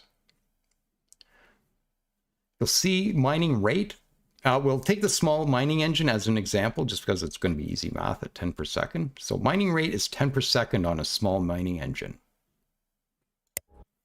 So basically, if this was 100%, you would get 10 per second. If you had a 20% mining bonus on the Empire, well, you get, what, 12 per second. Okay, that sort of thing. So 20% of 10 is what? 2? I can't math. I am tired, man. But anyways, that tells you how many you're going to get per second. You're going to get 20% of 10 every second. So if we come into here, this is what this is all about. This is your resource flow. So think of games like Factorial where you have input, output. You know, you got to have so much coming in and have so much coming out. Well, that's sort of what this is doing. So we're consuming more Kevlar than we're actually producing. So we're at minus 16.77 per second. So we definitely got to get that tuned up. And you can see the other resources we're starting to consume, starting to show negatives. So we definitely got to get some mining going. This one's actually pretty good. This is on our homeworld, so we're getting 1.41 per second. We're actually bringing some of that in now. But we got to get rid of these negatives. And there's probably not going to be all of this in this system. I'm guessing we're going to have to go out of system to get a lot of that. So, yeah. So anyways, that's kind of how the resource flow works.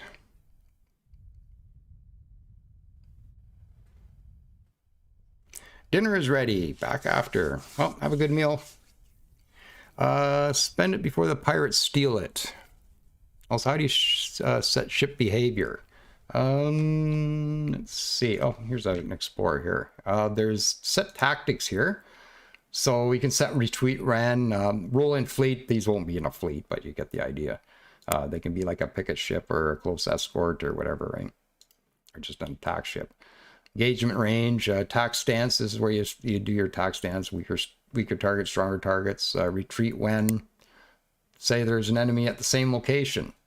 Say you come out to a planet, there's something on the other side of it. Well, you don't want to go on the other side to meet it, so we know it's there, so he'll just take off, not wait to get attacked, he'll just leave. So sometimes that's a useful setting. So that's kind of where you do your ship behaviors. Oh, and we have fuel. Sweet. Fuel and Krypton. 44%. So with that mining engine, at 10 per second, we get what? 4.4 per second. Okay, so that's all that's there. Anything hidden? Nope. Hey, give me that. Thank you. Oh, we'll see what that is. Maybe we can find the other gas. And put these other ones back to work too. I generally will mine all these out just because it's right beside the homeworld. I mean, the travel time alone has got to make up for the low percentage.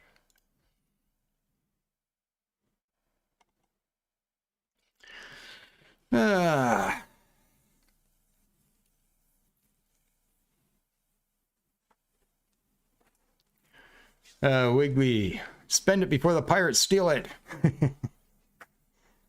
And we already just answered the other thing. Scout is more like a Leviathan bait. Yeah. Everything's still running here. Oh, are you done? Yep. Okay, we're going to get you to go build out those resources. Oh, he must have jumped over.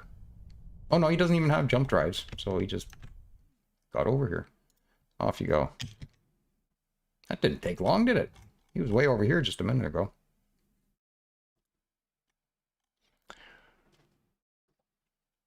Oh, Andrew Adams. Glad to see me back playing Distant Worlds. Not just with Distant Worlds, two of them. I'm just going to scroll up in chat here a bit while that's running. See if I missed anything.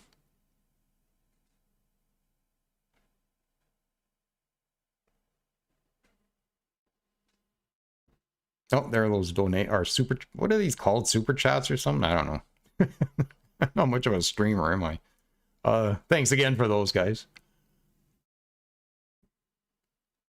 Plump Helmet. I missed that one. Hi, Monty. Love your Let's Plays. Oh, thanks for stopping by.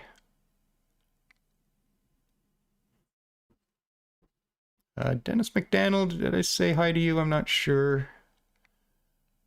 Oh. Better get some stuff done here. Oh, there's our other research station done. All right. I better scroll back to the bottom of chat here. Oh, here we go. This is the... Oh, this is where it's... No, this is research. I thought it was a spaceport. Okay, this is the...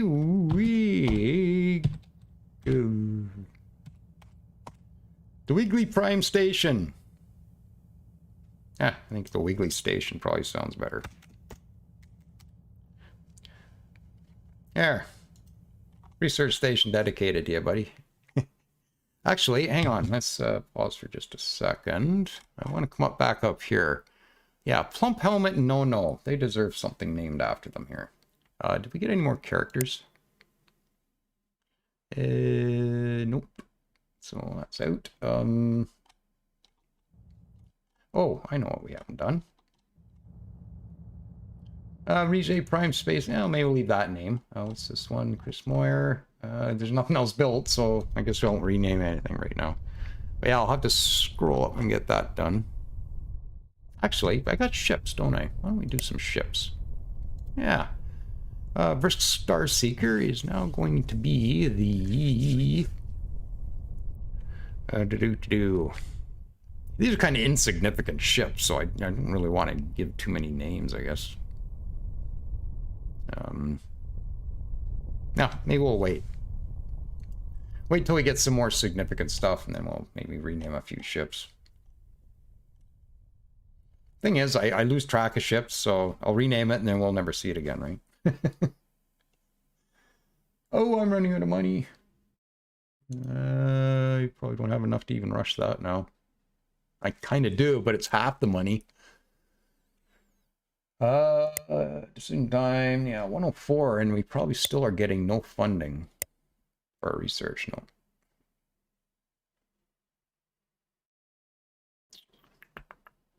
Okay, and we'll try this. Let's come into policies. We'll go to funding levels. Turn that to manual. We'll drop this to 0. And we want to adjust these just so that they're covering this stuff a bit. Yeah, can't really bring those down at all, can we? Probably need to leave those right where they are. Okay, so now we're getting a tiny little bit of funding for our colony growth and research. Now it becomes a decision, which one of those do we really need? Colony growth is good. Research is good too, so you're down to that decision, right? Is Plump Helmet a Dwarf Fortress reference? I think so. I think Plump Helmets, yeah, they were in Dwarf Fortress. With scanning X-ray, can you hold shift and right click and chain them together? No, but that is something I've been requesting is order queuing, right click queue orders like we had in Distant Worlds Universe. I don't know whether we're going to get that for launch, but I think it's in the list of to-do things. So hopefully. Okay, anyways. So yeah, I guess I could leave it here. I got 52 credits coming in. It's not really doing much. Probably doing a little bit. I guess every little bit helps, right?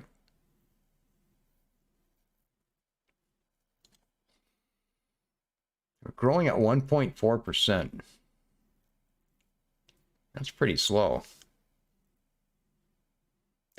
I might just leave it split.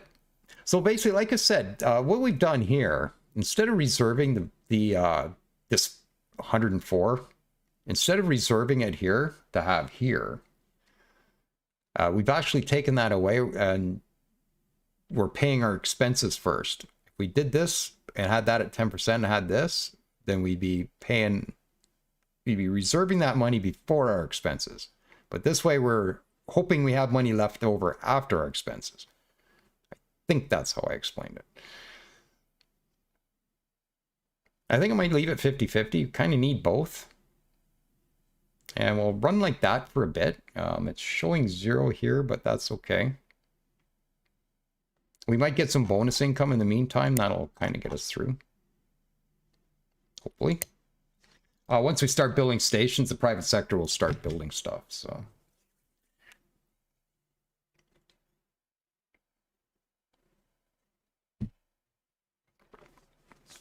Yeah, some kind of order queue, yeah. I don't think we have it yet.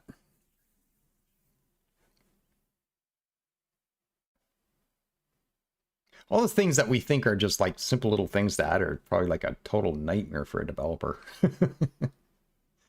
Quality of life probably doesn't mean the same thing to a developer that it does a user.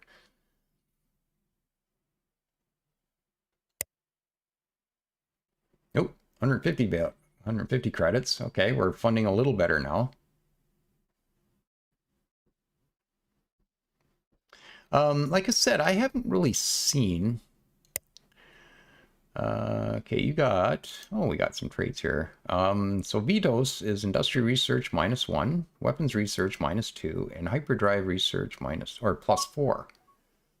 So you're going to be handy later when we start. Ooh, we just found some Aculon on one of those asteroids too.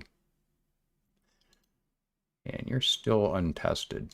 But as I said, I don't think there's a reason to actually match up bonuses to stations or anything like that, as long as the scientists are on a station somewhere. I think is all that matters. I could be wrong on that, but I haven't seen any reason to actually move them around or anything.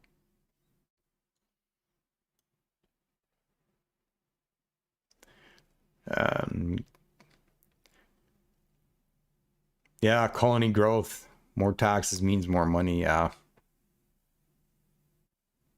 I do like the fact we're funded, though.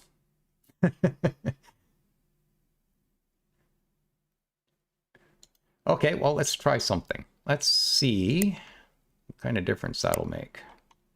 So let's pull this right down to 0. And we'll leave colony growth. So that was at 1.4, right? Okay.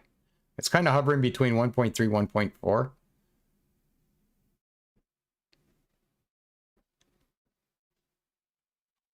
Like it's doing a whole lot, does it?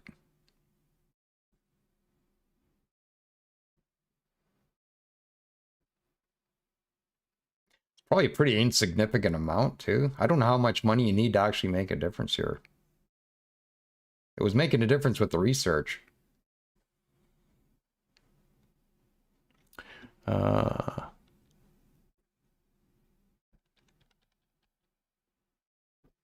Yeah, I don't think that's really going to help us out a whole lot.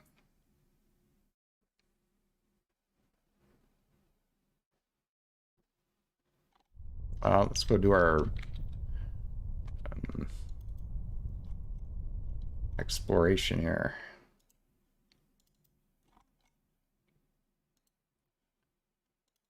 Okay, what did we find here? Nothing. Absolutely. Sweet tweet. Go see what's on that.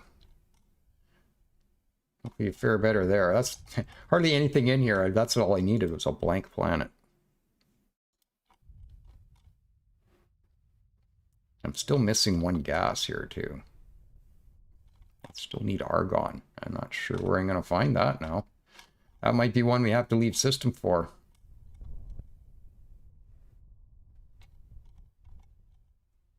It's kind of looking that way. That's a ice tundra, so it's not going to be there. So yeah, we're missing a gas already.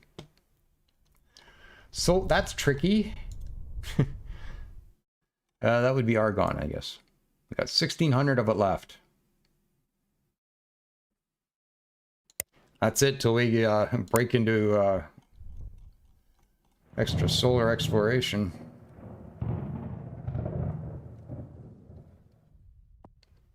You're always, yeah, these starts, you're always short stuff, so it's kind of a challenge I like.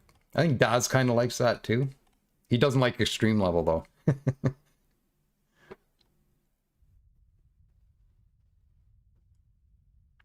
All right.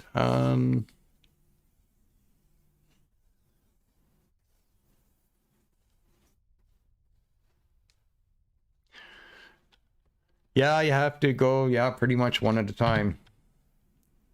You know what? At this point, I'm kind of waiting for stuff anyways. And like I said, I'm not hardcore sitting here waiting for them and making sure I'm not wasting any time or anything like that. It's just if I think I'm firing them again, I do it. This guy here, I definitely want to stay right on top of. He's out and about looking at other stuff. But yeah, asteroids are, in as far as exploration, a kind of a time filler for me. So it's kind of the way I look at it.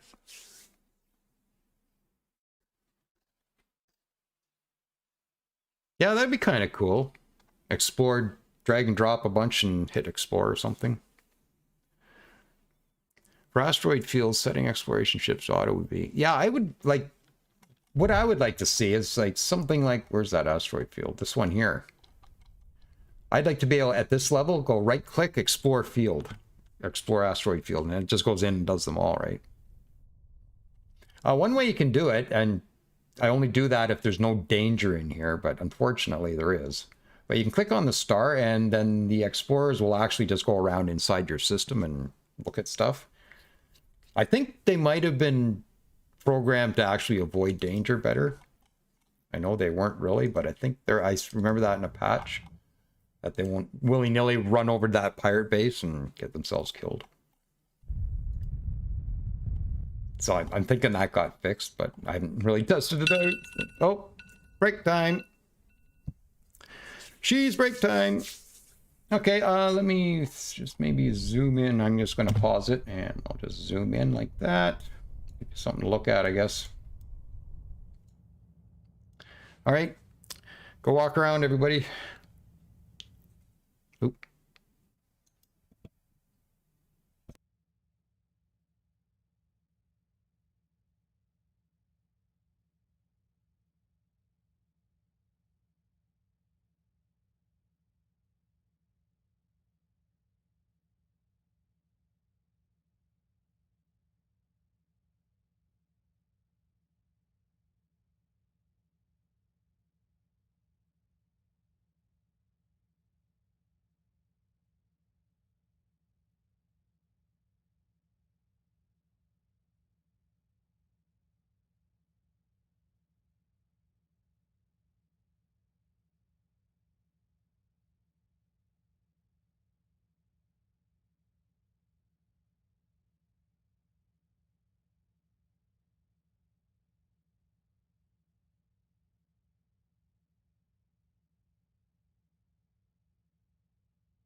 All right, we are back. What'd I miss? Cigarette break. No, not for me. Wow, I quit 2011. Wow, it's been 11 years. Yeah, I quit smoking 11 years ago. Okay, so anyways, let's carry on. What were we up to anyway? Oop, click on it. What were we up to?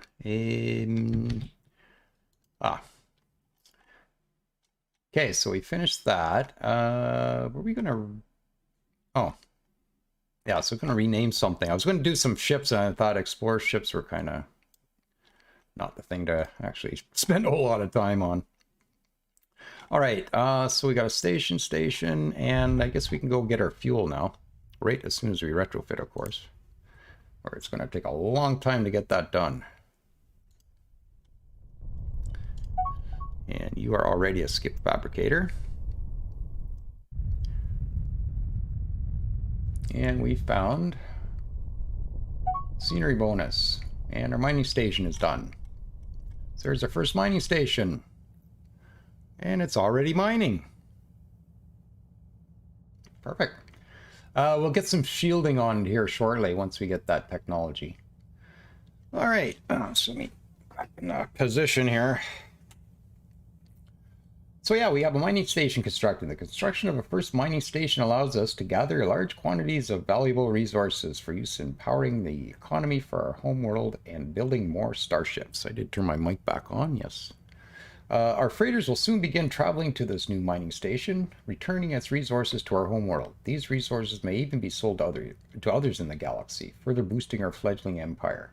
We should keep building more of these, building more new mining stations, especially targeting key resources that both our shipbuilding and homeworld requires.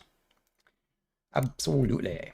All right, so I'm just going to pause for a sec because now,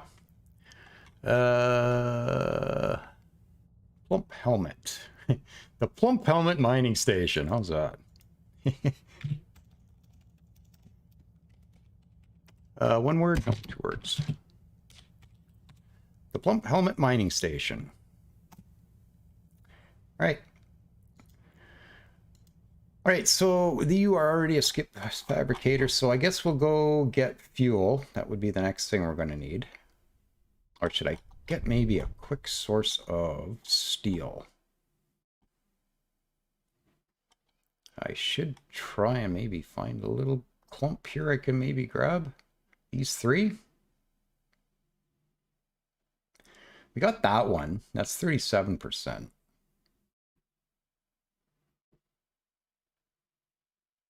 Or should I get fuel? I should just run and get fuel. Fuel is starting to get short. Steel's actually going up.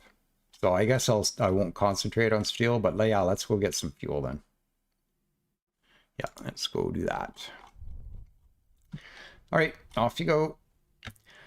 And along with our fuel station, we'll get pirates. As soon as that damn thing's built, man, in they come. Actually, I'm going to do something before that happens. I just had a great idea. I'm going to hit upgrade on our mining station. Cancel. Just for a second. I just want to show something here, and I'm not sure it's going to be fixed. It's actually, I think it was discussed a while ago. So let's come in and edit this first. So the initial design you come out of the gate with the mining stations has a large mining engine on it. Okay. So we get right out the gate, we get both small and large mining station. Now, if you hover over and compare the two, you can see the mining rate for the small one is 10 and the large one is 30, much better. Plus, mining rate for asteroids, there's actually a catchment range to the large mining engine. There isn't to the small engine. The only thing you would be mining is the actual rock you built the thing on. So, got to be very careful because the automatic upgrade to make room for some other stuff will downgrade this to a small, and then you lose all the catchment. So I think the AI does that. So if you have this automated, it'll probably do that on you. So if we hit upgrade, the first thing it did was take that off and put a small one on it. And I did that just to make space for some other stuff. So we'll have to trim that, put this back on, and then find out what else we need to take off. Oh, maybe nothing. Okay. It must not have added a whole bunch of stuff. We don't have a whole lot of weaponry, I guess. So I really didn't have much choice, maybe. Okay, well, that's fine. We still have some space, though. So I'm going to work on my anti-boarding. And how do we do that? We grab our crew systems and we add a whack of them. There's 3 more of them. It's going to put us oversized. I'm going to adjust that in a sec. So our boarding defense is 546. I might have to pull one of those off. I probably got to pull one of those. I went too big, unless there's something else, but I don't think so. I'm thinking this might get hit before I actually get deflectors and everything. That's why I'm kind of coming in early to get this done, or otherwise I just wait for deflectors. But I get the feeling the pirates are going to hit this station, so I want to be ready for them. So I definitely want some good anti-boarding. Now, this amount of anti-boarding, if there's maybe 3 pirate ships, you might be able to hold that off. Oh, and I don't have my chat scrolled properly here. No, City's back. What was I saying? I lost my train of thought. Yeah, that train pulled out. I'll have to watch the VOD to find out what I was thinking about. Old man brain, I love it. Yeah, anyways, I was probably heading to a point, but I completely derailed myself. I think we talked about that, so yeah, I'm not sure we talked. Oh, anti-boarding, yeah. Yeah, I was saying this might hold off maybe 3 pirate ships, if you're lucky. Generally, they come with 2 or 3 in the beginning. So my idea is to try to hold off the raids.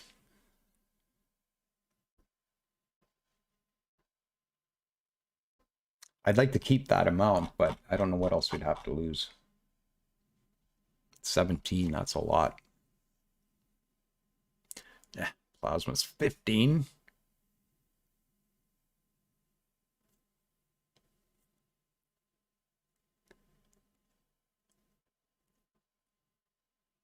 I'm going to lose a couple pieces of armor. I know it sounds crazy, doesn't it? But generally, if there's no shields, they'll come in and they'll just board. I mean, they don't have to shoot the shields down, so they'll just come right in and board. In theory. I'm going to call this orbital miner. Nope, I'm banging on the desk again. I got to get a boom arm for the mic, so I'm not doing that. So that's an orbital miner. It's got tons of anti-boarding on it. So I'm hoping that'll hold off any pirates. Because at this point in the game, I'm probably not going to be building ships.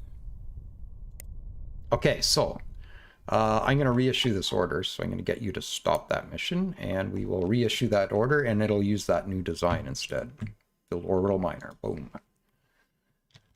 Okay. Because every time what happens, and I keep trying to adjust myself for this, is as soon as that fuel is built, the pirates show up.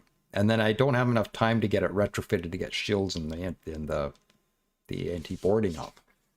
And it always gets raided. So my goal this time is the raiders fail.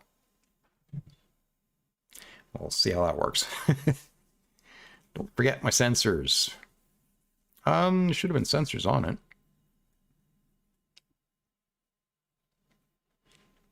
Yeah, we'll revisit it later.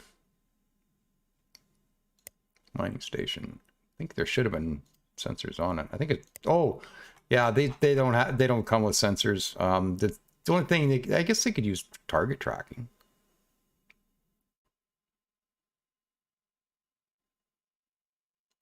That's actually a decent upgrade.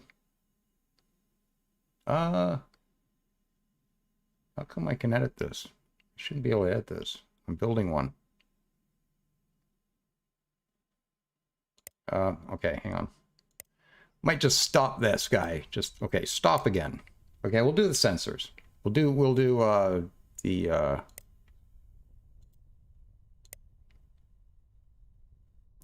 the target tracking. Proximity sensor arrays, I think they're... Oh, one defect. Oh, gotta take something else off now. Fuel cell. Pick on a fuel cell. All right. Yeah, let's come in here and go to components.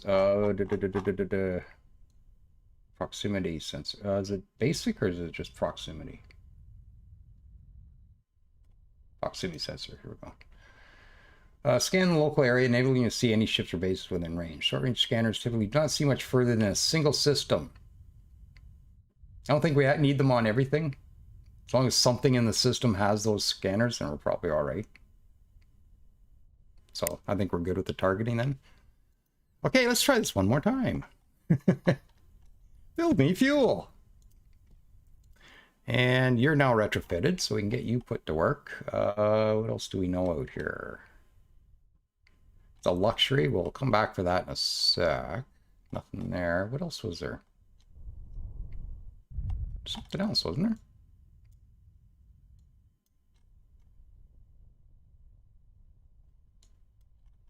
Okay, I might be thinking of a different game, maybe?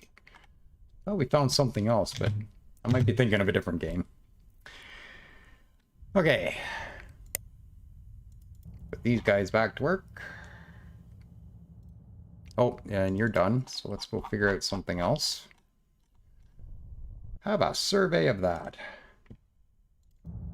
I'll come back over here and get you to... Okay, we'll back up. Oh, tell you what, go retrofit.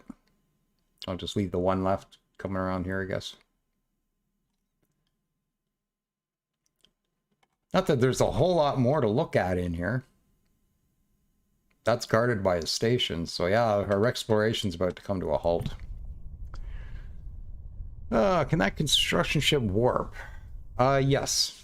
It's got a skip drive. It's not a true warp. It's got a skip drive. It can basically get across our solar system. That's it. I think I upgraded both of those.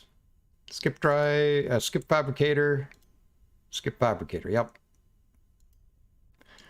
Just don't know what I want you to do. I guess we can go get this.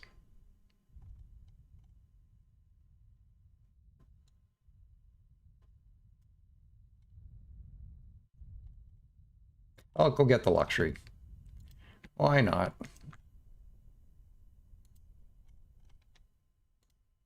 It'll make the people happy. Speaking of people. Oh, 1.5 now. Let's see how our funding's making out. Nope, 367 now. What's our science making out? 0 credits.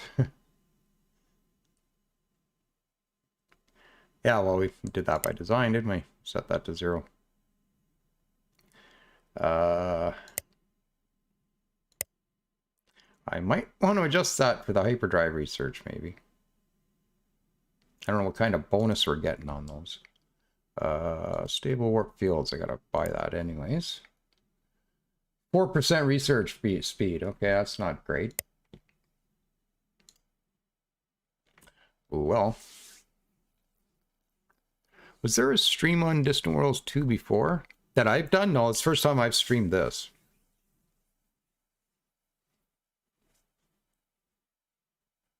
There are other people streaming it. Oh, I forgot to start up my timer. Okay.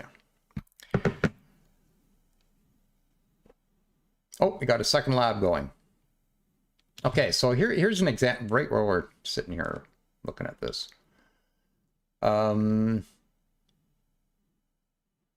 Actually, maybe we'll let that tick over for just a sec. It's probably easier to go the other way.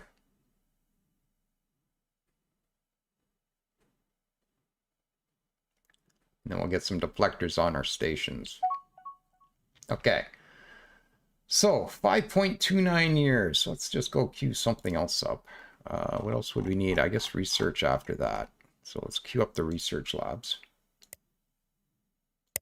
Okay, so we have 2 concurrent projects going right now. One's going to take 10.6 years, one's going to take 5.5. So let's see what happens at 10.6 if I go down to 1 lab.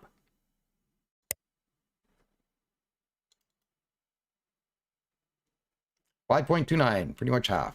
So you're literally just dicing up your science research points. But again, you can rush or crash research everything on those 3 or 6 or however many you have. You can crash research all that. Whereas you can only do 1 at a time if you only have the 1 avenue to go. It's not making sense, am I?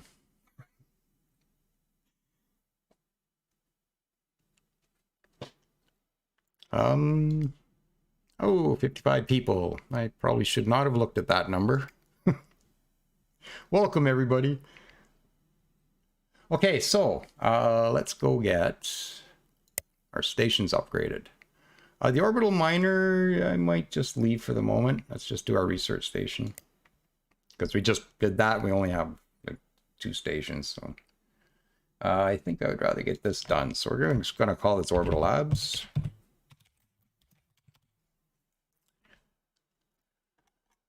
And we're going to take 2 of the standard armor off. We're going to put 2 of the deflectors on. Little shy on reactor. This is probably going to put us over size. No. Oh, that works. I don't have any anti-boarding, which I would like, so I'm going to fill the rest of the spaces with that. By 46, that's pretty good. 2 recommendations, that's fine. Energy collection rate is low. Oh. Yeah, we don't want our stations eating up our fuel, so... Speaking of fuel, I'll kill a fuel cell and give you an energy collector. There. Orbital Labs. So in theory, it shouldn't burn fuel with the energy collectors, in theory. That's why I decided to just take one of the fuel cells off. We'll see how that works. There's a lot of assumptions I'm bringing across from Distant Worlds universe that might not be working. I don't know. We'll find out in time, won't we? Now, you got 1 construction yard.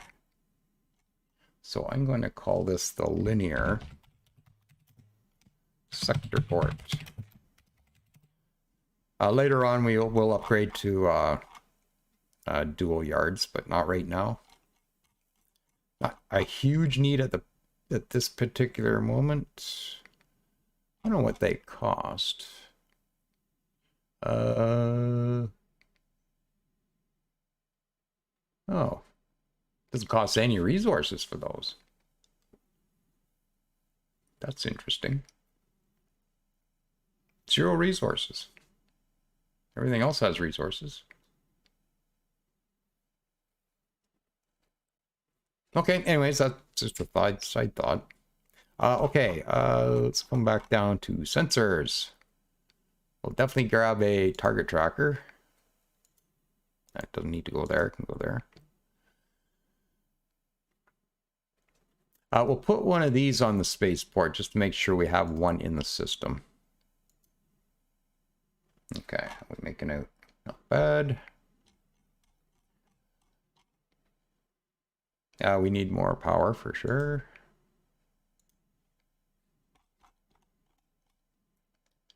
Maybe a little bit of anti-boarding. Crew systems. How big are we? Ooh, we're 21 over. But I noticed we had a whole bunch of armor here, so I'm going to just put the deflector on these outer mount points. Yeah, the outer mount points, you can actually look at them. If you click on these little eyeballs, zoom, zoom, zoom. Yep. Want to look at a weapon? Yeah, there it is. With that one. That's empty. How about this one? Sometimes you can't see through the color though, but yep.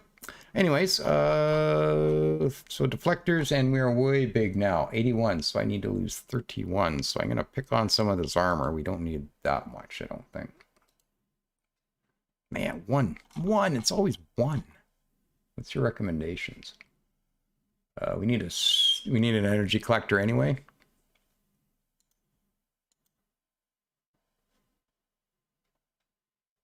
Okay, so we still got to lose 6 then.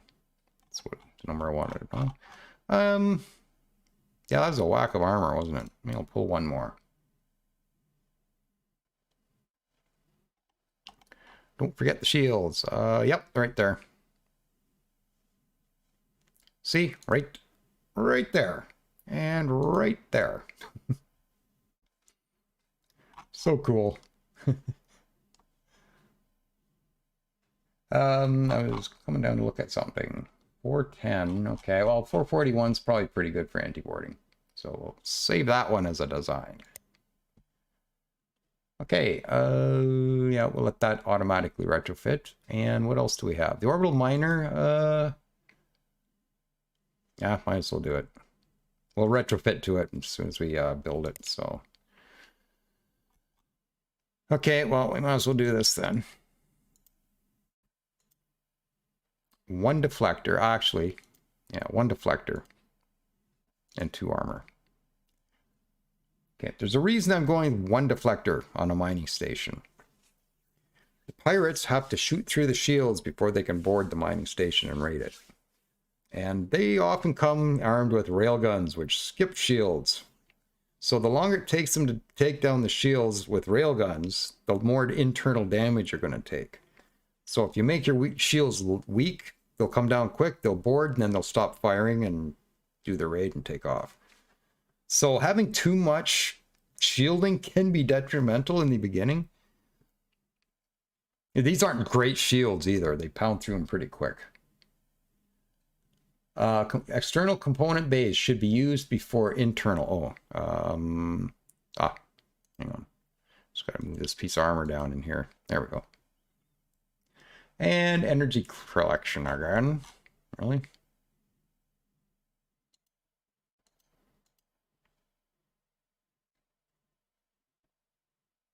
Okay, I think that's a design. And we still got a good anti-boarding. Target tracking, I guess that'll do. We only have the 1 bay for sensors, so. And we got a proximity sensor on that spaceport anyway. Save. Okay, good enough. Now, at this point, I don't have to do anything else. I've got this on automatic. Could just let them go do their thing, but I think I'm probably going to force this retrofit. Because I am expecting pirates any minute. And I want everything to be protected as much as possible. Okay, so that's all those stations upgraded. You're done. Go do that. You're leaving the spaceport, so skip surveyor. He's upgraded now, so we'll come over here. We'll see what's on there. Probably Tidarius. And good to go. So 5.29 years or 5.28 years, whatever. We'll try to get this crashed if we can. It's going to cost 22,000, so we're going to have to let this research a fair ways before we'll actually be able to afford to rush it. But we need it. We're going to have to get out of here fast and find stuff. Lots of stuff around. I did pack the stars in a little bit. I wasn't expecting this particular galaxy, so this is a little denser than I was expecting. I think there's going to be like a bunch of empires in here, though. This should be pretty interesting. Okay, chat. Wiggly, good night. Can't stay up any longer. Oh, thanks for stopping by. Thanks for the stream. Thanks for stopping by. And reminds me of Star Destroyer, those exposed shield mounts.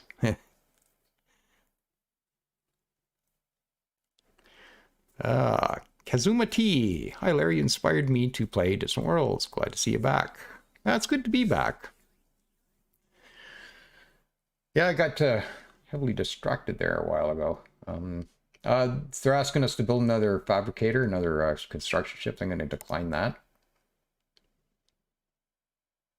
If you overbuild your construction ships, you're going to overuse them, and you're going to run yourself out of resources real quick.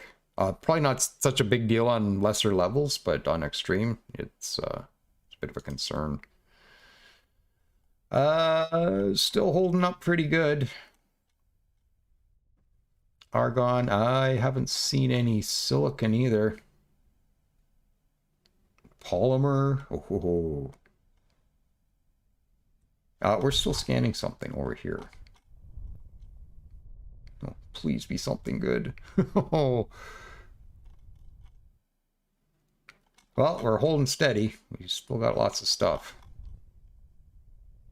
Okay, another 13 seconds and we'll find out.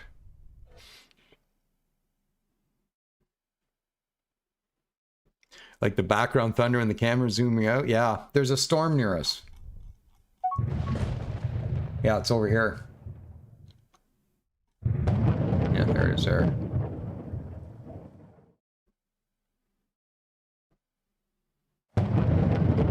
Yep. That'll zap your shields in no time. Oh, and what did we find? We got polymer anyway. And there's something else here. And scenery bonus too, from pristine lakes.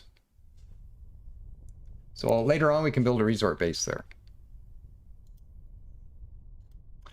All right, there's not a whole lot left for these guys to do, so we kind of really need this. I'm going to click on that. You might as well go see what you can do in here.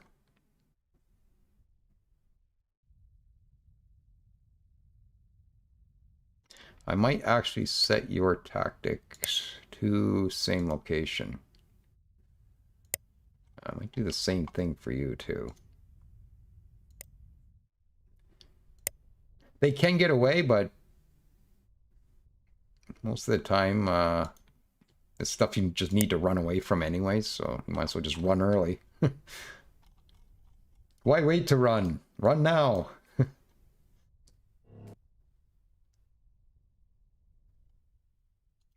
All right, and we got asteroids. Right, oh,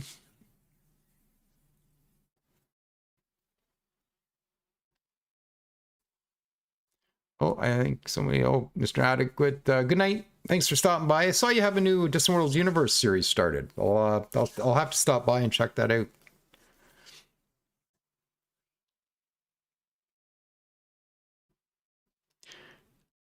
Can I, here's Red Gate. Can you do simultaneous research or just one at a time? No, we can do simultaneous. Unfortunately, it takes your total research and splits it in half if you want to do 2 labs, or splits it into thirds if you want to do 3. So the only advantage is you can crash 3 at a time rather than just 1. Otherwise, you're fine with 1 lab. Still sort of get the same thing done. But yeah, there is an advantage to running more than 1 at certain points.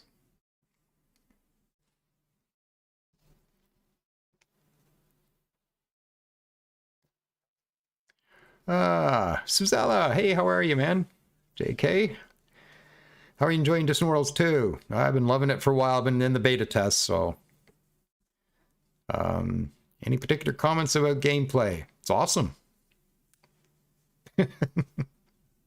Can't say more than that. And keep in mind, this is just the ground floor that they're releasing on March 10th. It's the ground floor to a lot more stuff coming. Yeah, give this another 5 years like Distant Worlds Universe had, and yeah, you're going to see a pretty good product by the end of this.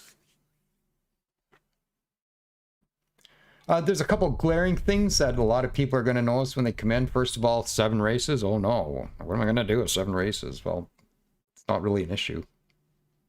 I'm not noticing any lack. It'd be nice to have a bit more variety, but everything plays nice.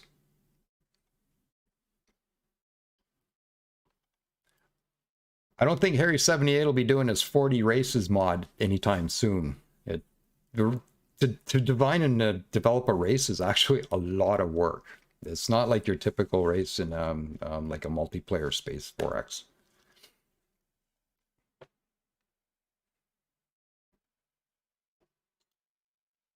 And asteroid is done. Get that one.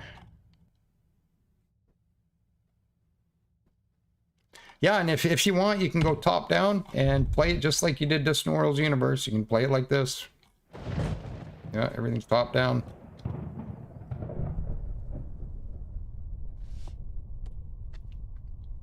That's kind of the default view. Yeah, there's the low angle. Watch battles at this angle. Here's something kind of cool. Let me see if I can find. Let's go top down for a sec here. Is anybody moving around? Here, let's grab you. Okay, if we come down here, change view. Once you select a ship, you can actually jump in the bridge. Oop. There we go. Go for a ride. Yeah. Yeah, so like you can fire up a game, throw it all on animate, jump in a ship and just go for a ride. Yep, pretty cool.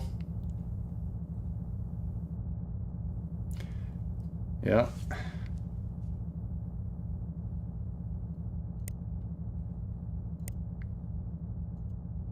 All right.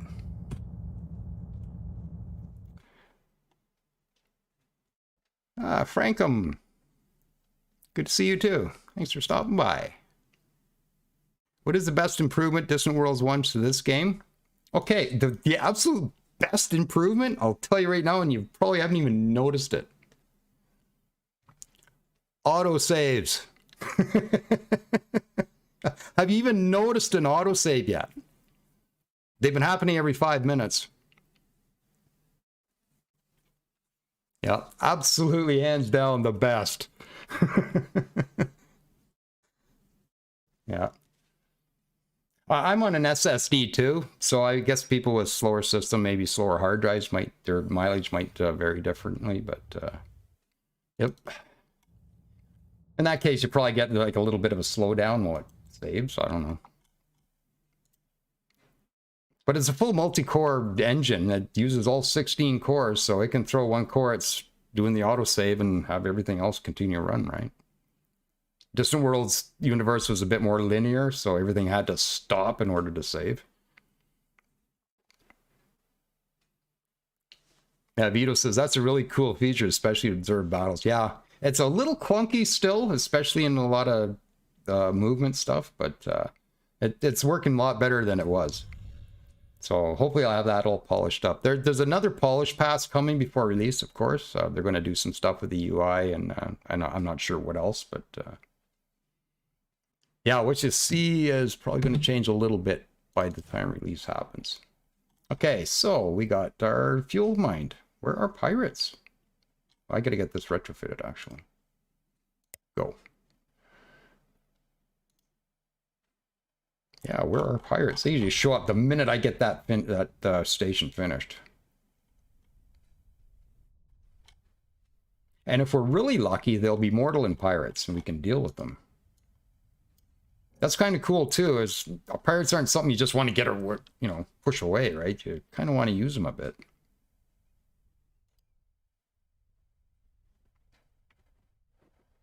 They're handy for getting information, stuff like that. Construction ships are both finished. I guess there's not a whole lot left to do. Do we know what this is yet? That's that same luxury we mined over here, isn't it? Yeah, so I'm not going to mine it twice. I think that's it. I don't know what was over here. Oh, there's polymer here, right? Ah. Build. And then I guess we're down to our surrounding asteroids. Uh-oh. Tell me I didn't do that.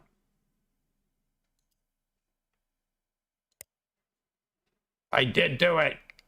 There's that small mining engine again. I gotta retrofit everything. I always forget to check that, and it always bites me. Upgrade. Man. Not the small mining engine, thank you. The large one. I'll have to move that energy collector. Now, did it change anything else? Looks like our crew systems are still here. Looks like everything I had. They just swapped that out. I hit that upgrade button and didn't check. We're too big. Oh. I think I took something off. What did I take off of here? Did I take a torpedo? I think I did.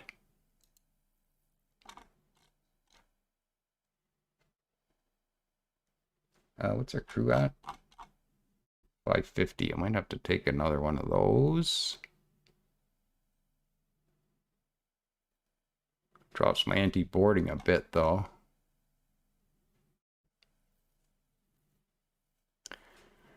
Yeah, this has actually been getting on my nerves lately. Yeah, that's been a huge problem for me. Every time, every game. I've done it every game. And I'll probably do it again this game later. I'll guarantee you. I don't know what else to take off, though. I guess we'll go with a bit less crew systems.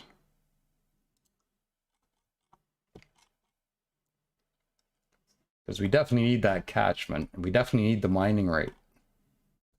So we're down to 441 anti-boarding. I guess that'll have to do. Man. So I got to retrofit everything again. Okay, let's do that. Let's come in here. Let's go grab our mining station. Oh, there's only 3. Okay. I was going to say, let's save some time by doing it this way. So I can select all 3 of these. So I've held the shift, I think. Oh, this only... Oh, okay. That only works with ships, I guess. I can't mass select. Oh, well. I can either wait. Like I said, the AI will have it done fairly soon, so I probably don't really need to do this. Other than want to fix my problem. Can't believe I did that again.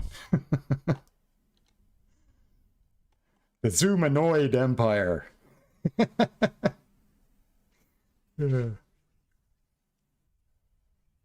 All right. Yeah, okay, so now they got that fixed, we can do these asteroids. Okay, let's find a nice cluster here. I think this was a not bad one. Oh yeah, Aculon here too. Okay, build on that, and that is going to catch all those. Nothing on that one, unfortunately.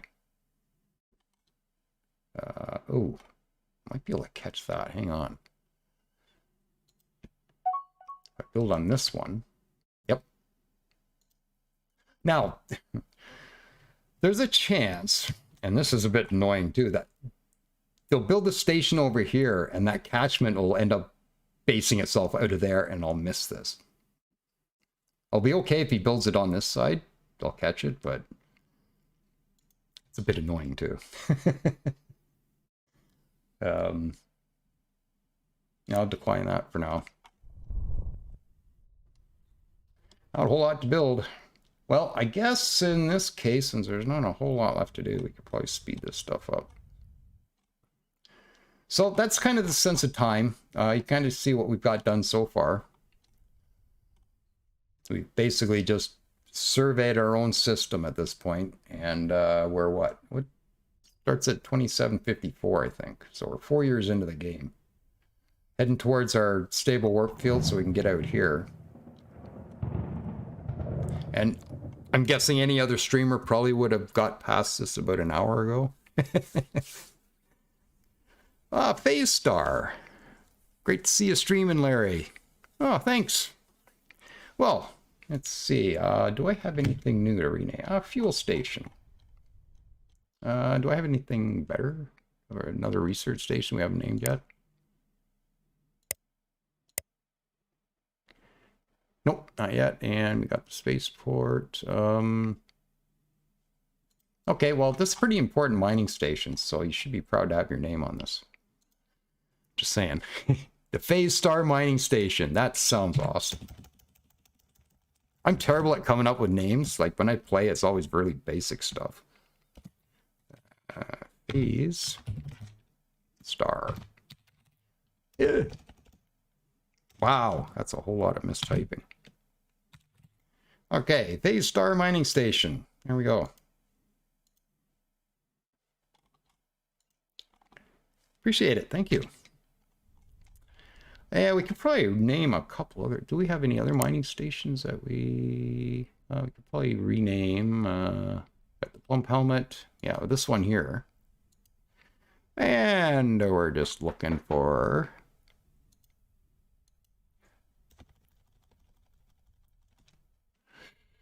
And Jack Smith is offering some advice. He says he thinks we have enough money for that crash research, and he's probably right. And that is the Jack Smith mining station. Oh yeah, we got more than enough. It's going to cost 17,000, leave us 20 grand in the bank after that. Perfect. Pay costs. I love chat. I love it. When my brain fails, chat's there. And there's Vito. Hey, thanks a lot for the stream, Larry. Got to go now. Can't wait to try the game. Yeah, well, March 10th, and it's going to be good. I'm thinking we're going to see a massive amount of YouTube content and everything coming up in the next little while, especially after release when everybody gets their hands on this.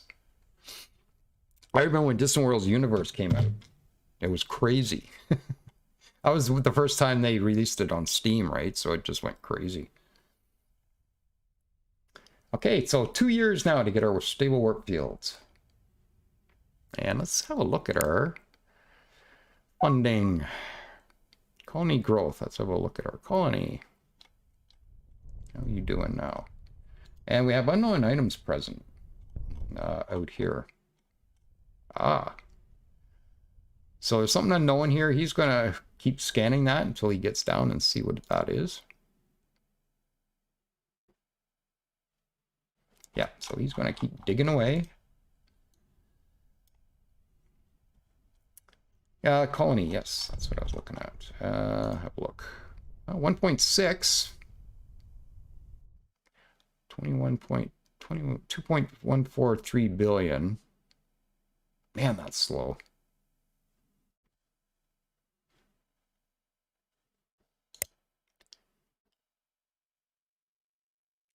Two years, eh? Something tells me 2 years is going to be a lot of time. That's 2 years. We're not going to get out and see what's going on. So I think I might adjust my funding towards research just to get through the warp drives. So I'm going to throw you to 0. Put you to 100. We'll throw that at science for a bit. How's this looking? Oh, amount used last time. Do I monkey with that?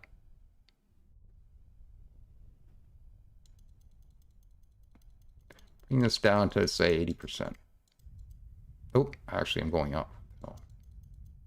I'm going to go down. My mouse slipped and I was going up. Okay, maybe we'll go to, like, 1,300. I'll leave that where it is. 548. 1.42. I shaved like yeah, I shaved like half a year off of there doing that. Okay, we'll go with it. Cool. Oh, and there's Nerdarine. Nerdarin? Nidarin. Okay. Ooh, Larry's back. Kind greetings from Poland. Well, thanks for stopping by. That's a long way to come. I remember watching your series back in the brighter days. Yeah. Yeah, the good old days. I'm old enough to say that now, eh? Young'uns and good old days. Let's get you going again.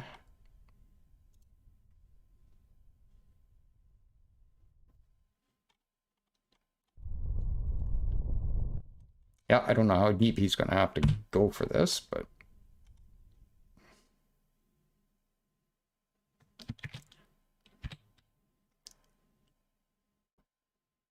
Hey! Oh, Mortalen Pirates! Excellent!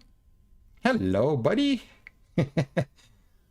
Pirates! It appears we have company. Unfortunately, it's not the company we're looking for. Hostile space pirates. Where did these pirates come from? Are they a scouting party for a larger empire? Are they a lone group? Are we asking a lot of questions? The pirates look well armed and are more technologically advanced than we are. Thus, given our current situation, it would be wise to appease them in any way possible, even paying them if necessary. Absolutely. So, it would be a shame if anything should happen to your ships and bases, right? Just saying. For a small fee of 125 credits, we can ensure that our trigger-happy ship captains avoid damaging your ships. So we're going to pay that. Now we have a strategy here. So I'm going to take that off automation because I'm going to actually change that to close ally. Now we are doing this manually, so really this doesn't change anything other than what I do manually. So this doesn't really change anything other than the suggestions it gives me is going to be more geared towards close ally stuff. If I put that to conquer, we get suggestions suggesting more stuff like go kill their base and stuff like that. So the advisor is going to give us suggestions to give them money, you know, trade maps, stuff like that. So if we do that, then the advisor will remind me to do it. So that's a good thing. Okay, so there we go. And we can also do some other trading too. We're not going to right now,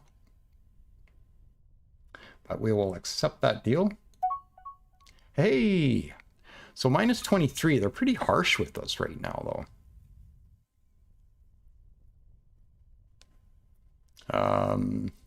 Going up by 2 per turn though, or two per year. And there might be some other agreements we can get in on too. And I hope they don't cancel. This is pretty angry. The only problem with grabbing the first the first pirate that comes in, grabbing the agreement off them, and if they're really angry, they'll turn around and cancel the agreement, and then you have to wait 18 months before you can actually suggest another one. So if they cancel that agreement, that's it. They're just going to be on you for the next 18 months till you can offer them another agreement. Okay, so took care of that, and hopefully we can get friendlier with them. And we'll dismiss. Let's see where they are. Looks like, yep, they're right on our fuel. So they would have tried to board and raid this. And their ships, we can have a look at their design. Fuel cells, salt pods, of course. No pirate leaves home without them. Some point defense, a railgun and point defense, all they have for weaponry.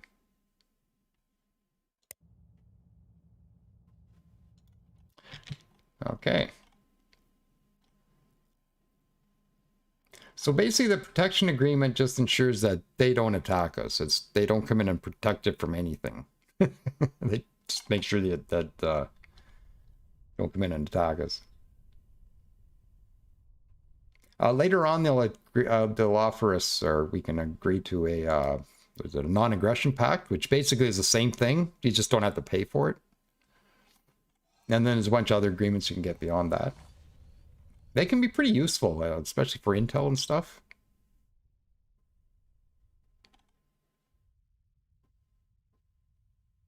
That went up. Oh, okay. I see why. Our money sucks again. Welcome to another Monty game. Money sucks. Yeah, well, that's not working anymore, is it?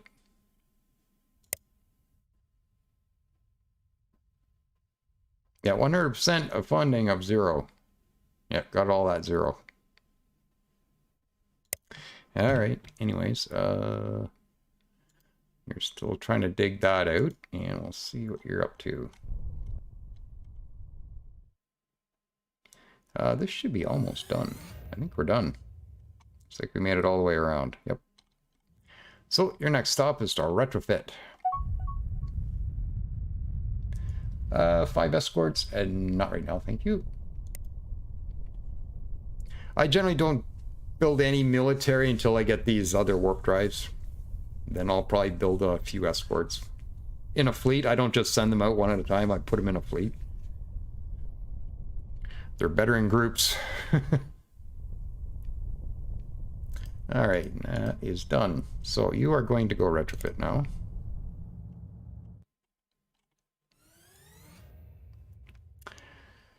JK is saying, are you able to use the pirates for smuggling missions, as in Distant Worlds 1? Not right now. They're going to flesh out the pirates more in future releases. They're basically a nuisance, and you can deal with them a little bit right now, but that's kind of about it. They are looking to later on make them fully playable and everything, like the pirates fully playable and all that stuff again, but it just couldn't happen for release. There's some stuff that just there's no time for. So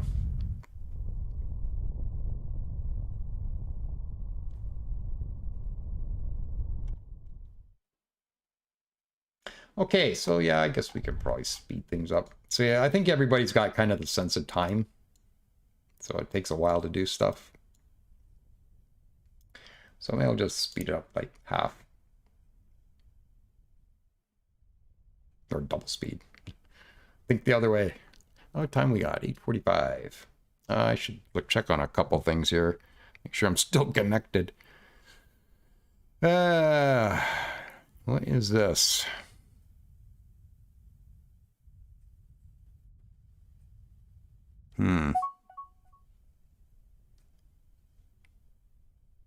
Oh, they're still scanning that system out. And I think everything still looks pretty good.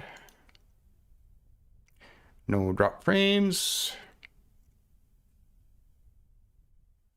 48 viewers, welcome. I gotta stop looking at that number.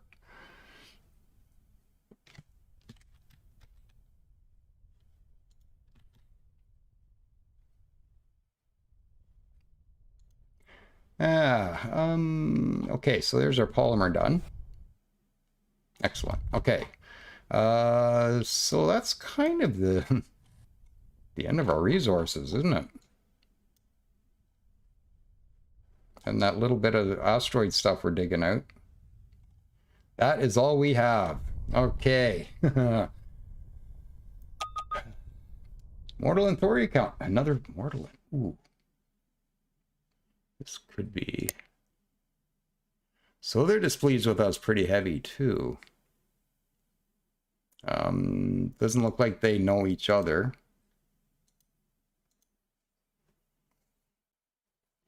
I wouldn't mind buying into it just in case one actually breaks the agreement.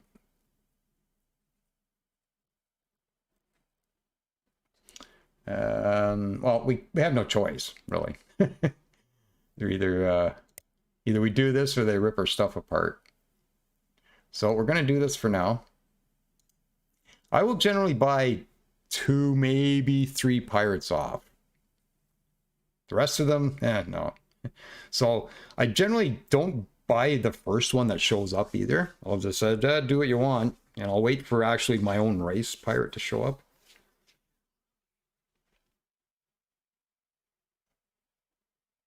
Okay, anyways, we'll close that off. We'll dismiss that.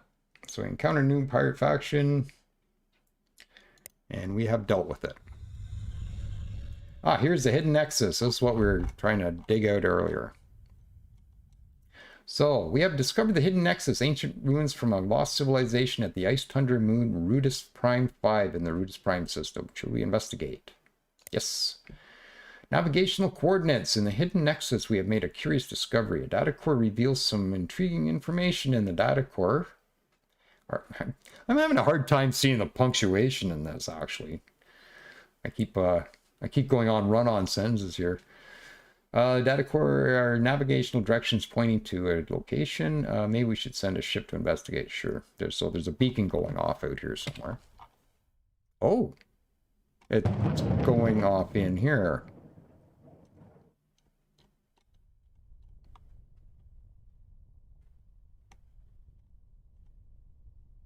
Interesting. We might have to approach that just to see what that is. I have no idea what that would be. So this is basically an old pirate base. It's basically automated. There's no pirate faction really alive associated with it. So it's basically just an automated station, but it definitely definitely offers a good challenge. This thing isn't going down for a while. We're not going to be ready for it for a bit.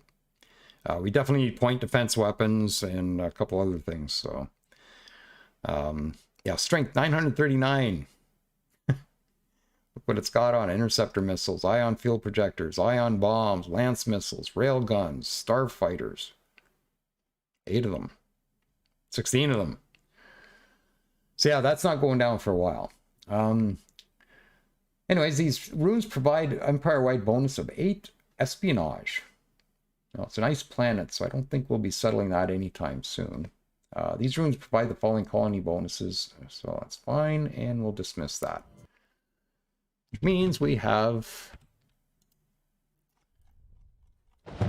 Explorer ready to go and Explorer. So I'm just sicking them on the sun. They'll come out and they'll try and find other stuff I've missed.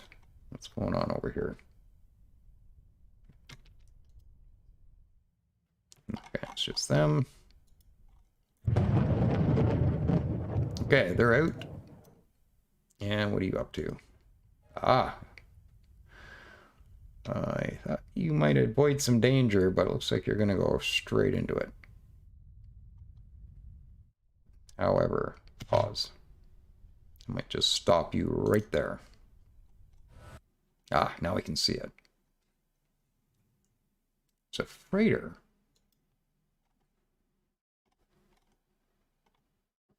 What would be so interesting about a freighter?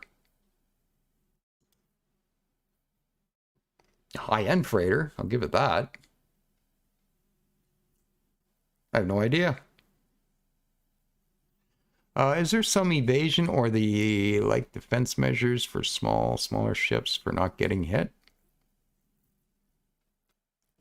Otherwise, it's not better to build the biggest ships. Not so much in this. No, you can build all kinds of size. Like you could have little escorts in your fleets that doing like a picket duty or whatever. But yeah, they do get a bonus to evasion. Actually, we can show you that in a sec here. Let's just go to our escort design here.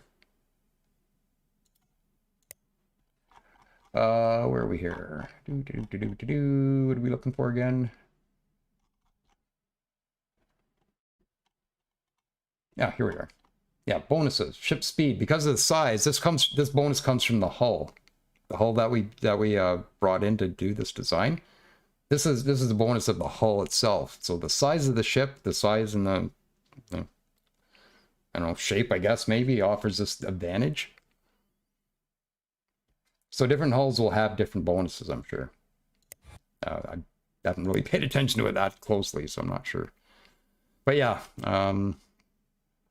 yeah, I don't know what would be so interesting on that. Yeah, well, I guess we'll find out in a bit. But we're going to have to take that out first before I find that out. So doing that is just going to get you to run into trouble, is it? So I guess we'll come over here and get ready for retrofit in 40%. That's going to be a minute. So you come over here, just move there.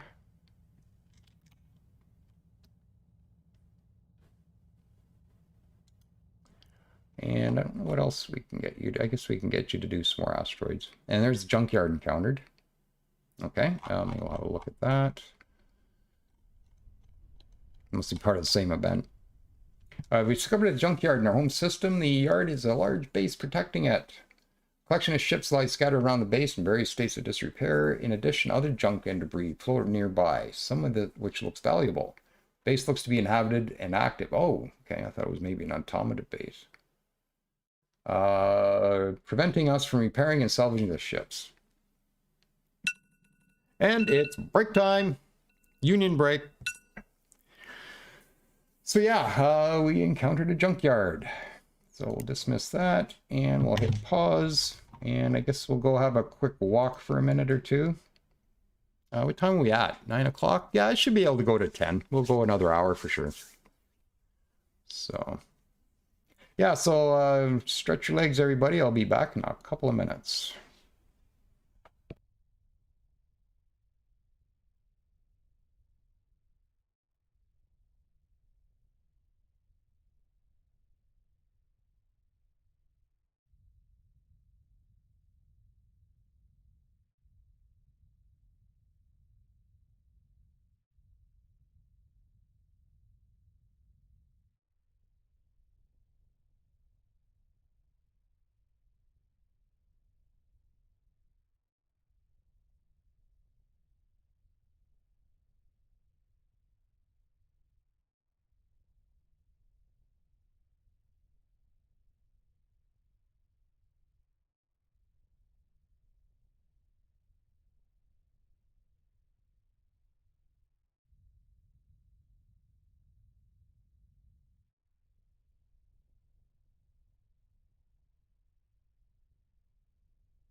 All right, we are back. DW has a union? Yes. You pay for it with your life.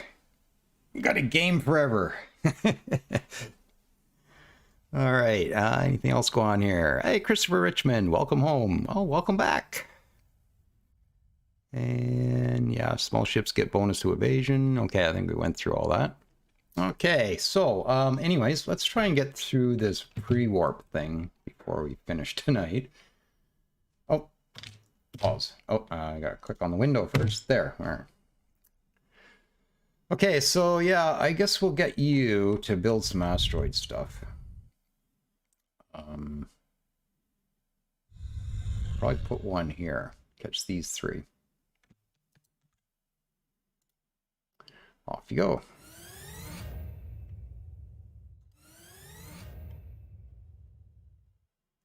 And you're done yours. Okay, what are you catching? You're catching all this. So you can see the probes going out to do the mining. It's kind of cool. I like that they did that. Everything's probe based. It's better than you imagining this huge drill coming out of the sky into the ground, right? We have a new ambassador. Do we have any other characters here? Yeah, just the ambassador that just come along, eh? Well, we have to have ambassador no. Ambassador no. You know? Okay, or put that construction ship to work, weren't we? Where was that? So you're catching all this. I think I was thinking this cluster right here.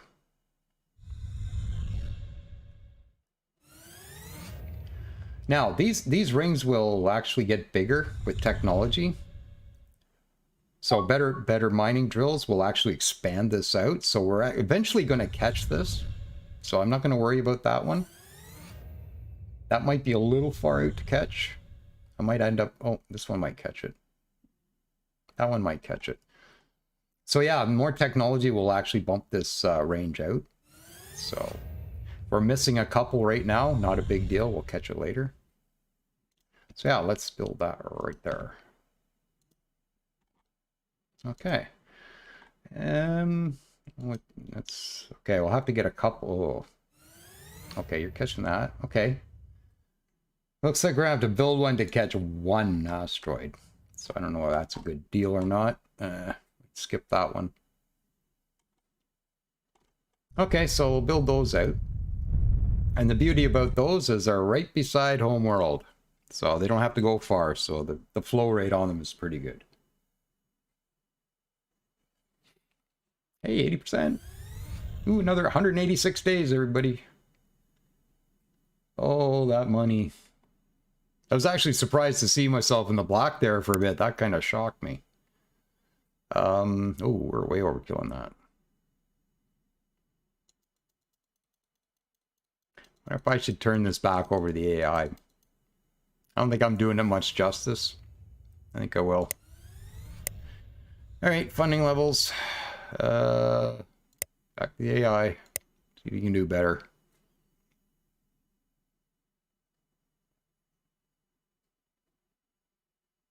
It's not adjusting anything.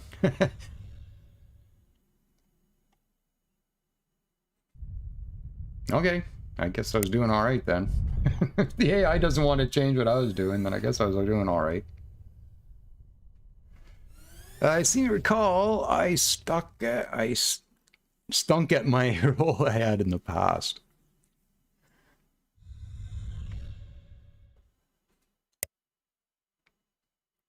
Well, we don't have any traits showing yet, so once we meet another empire, we'll try to get you out and working. Oh, that's going to go off forever, isn't it? I think that's actually a bug right now. Even though we've explored it, it's still going off. I think I saw that reported, so... Blood Moon Gang encountered. These are Xenox. We have encountered a new pirate faction of the Rhodus Prime system of the Blood Moon Gang. The This pirate faction is predominantly composed of Xenox. Did I turn my mic on, right? Yep. The Xenox are naturally hostile towards us. They are unlikely to be useful allies. Initial communications have gone poorly. The Xenox are quite unimpressed with us. Okay, so I am probably going to just ignore them.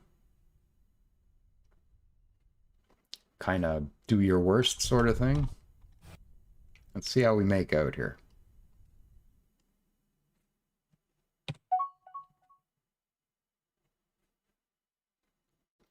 I don't think so. Filthy Xenox. Oh, under construction. What? Are you retrofitting? You must be retrofitting. Unbuilt. Well, at least the shields are up. Weapons are up too. Okay, let's slow this down a bit.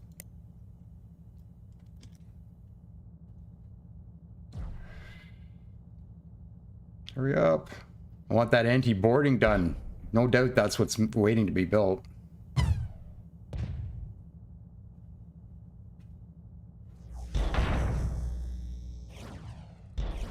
Hurry up. Doesn't seem to be doing that, does it? Those unbuilt aren't getting done.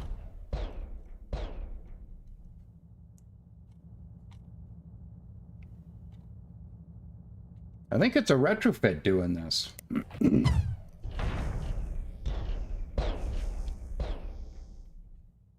Okay, they boarded. Ah, look at that. 157, 497. I think we'll be fine here. So, notice how quick the shields went down. We only put one shield on it, so it went down pretty quick. I don't know what kind of weaponry they have, though. They got a large railgun.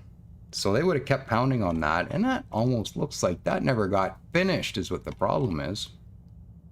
Ugh. Great. I wonder if the construction ship took off as soon as this guy showed up. Hey, he's jumping out anyways.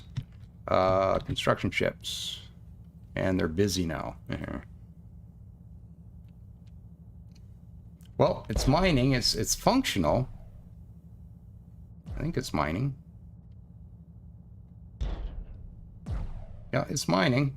So it's a functional station. It is working. Yeah, I don't think they're going to make that. I'm not sure how this works. I think it's a timed event. If you can hold them off long enough, then you just kind of win. I didn't get a message on that. I guess I didn't get anything. Perfect. All right. Excellent. I'm happy. And there's one of our construction ships done. So, oh, it was a retrofit. It's done now. Yeah. Nice timing there, AI. Yes, showing a badge of attack there. I think he's gone. Nope, he's back. Okay, now a fully functional station. I wonder how I'll do against this. Let's speed that up a bit. Oh, and we got our warp fields. Okay. I should probably not mess with this for too long, though. Oop, clicked the wrong button.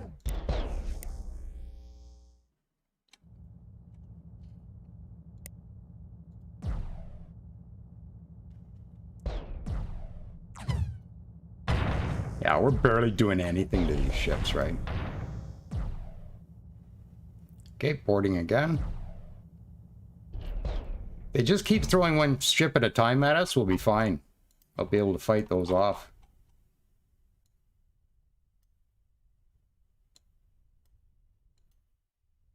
All right, did you get finished? You did.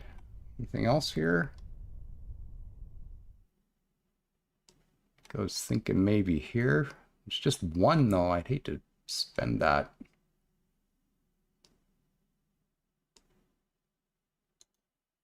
You're catching that. I guess we could maybe catch these.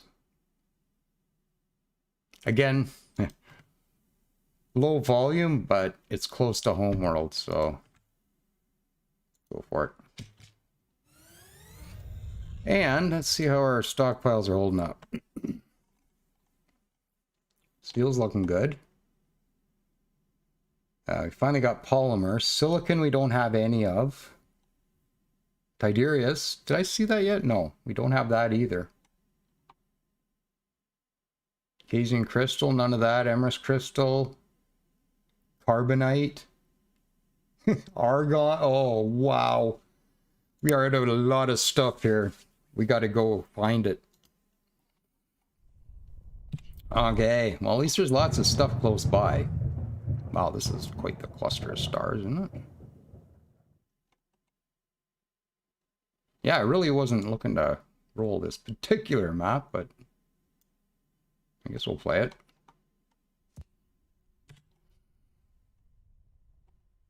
Okay, oh, what is this? Okay, hang on. How do I do this?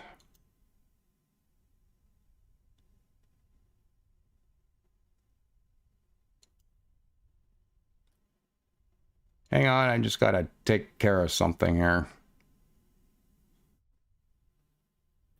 Okay. That's spam. I just hid them. I'm just trying to figure out how to get rid of them.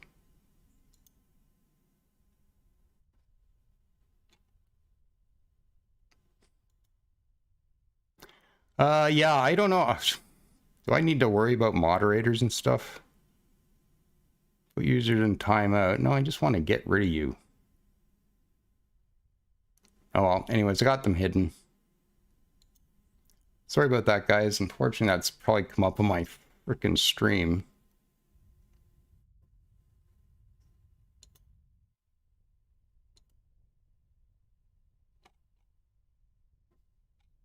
Okay, anyways.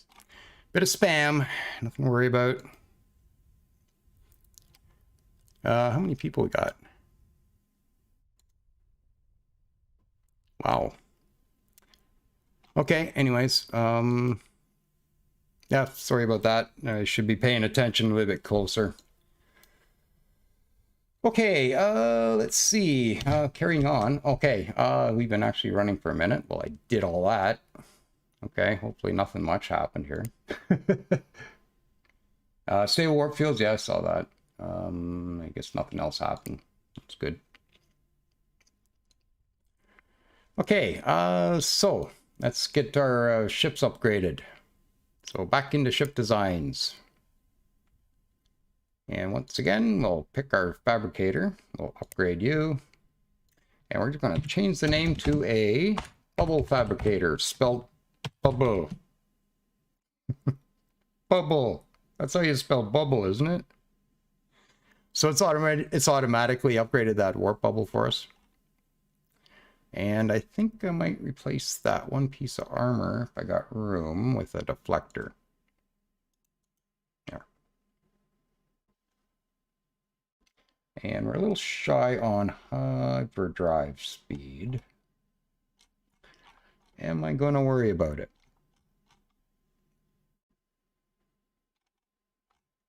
I guess I should.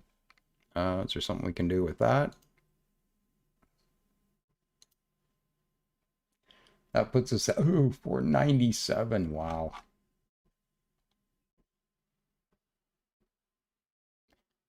I think we'll just travel a bit slower. We'll be fine. Yeah, so we're not going to go max speed, which is 200k. That's fine. These guys spend most of their time at the construction site anyways.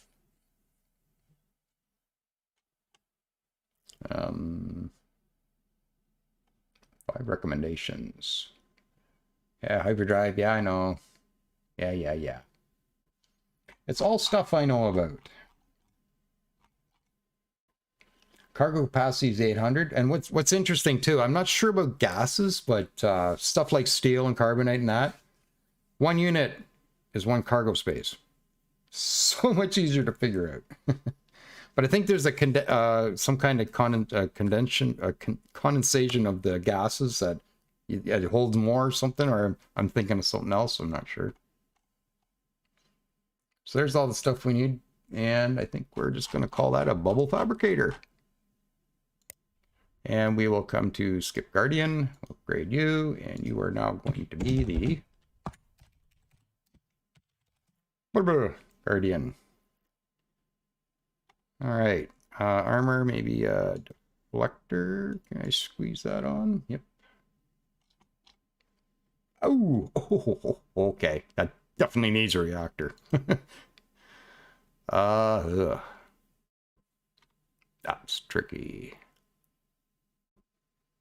Can I get away with one fuel cell? 78 million? No, we'll go for it. We just need to protect our home system anyways with these, so for now, not a big deal if they can't go far. Just means I'll have to refuel quicker. Target tracking.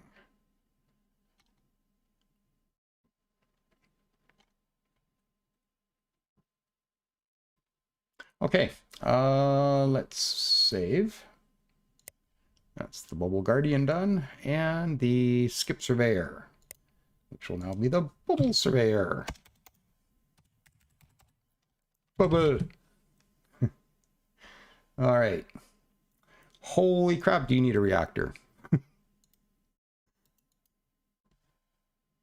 Okay, that'll be a little slow, but I'm not going to worry about it. Do I worry about deflectors? How are we doing for space? I'll slow my hyperdrive speed down by putting one on. Probably not by much. 186. Again, these guys spend most of their time sitting at planet scanning, right? So I'm a little slow on the hyperdrive. Not going to really worry too much about it. But we do have decent range on this. 210 million.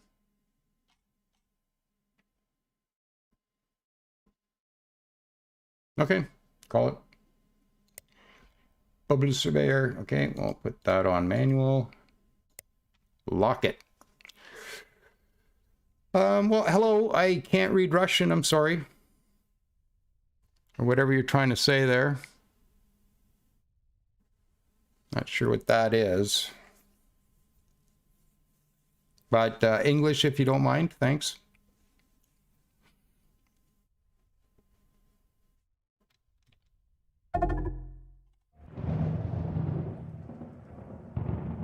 Nothing against any other language, it's just, I just don't know what you're saying. That makes me nervous. Okay, so now that we have skip drives, let's come in here. I think we got a couple of explorers sitting at home world here. What are you? We must have missed an asteroid somewhere. Oh well, I'm not going to worry. Oh, you're scanning this one. I didn't even think of scanning that one.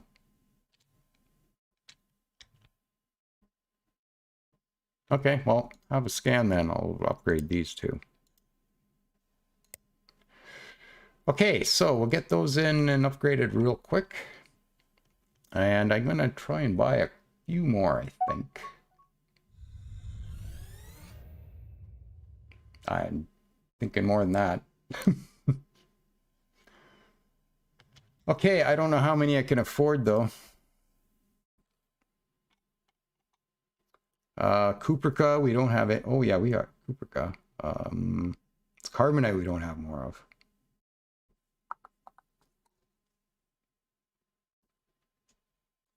Hang on. Okay. Yeah, okay, well, let's just start building them and see how many we can get. I'm hoping for 6.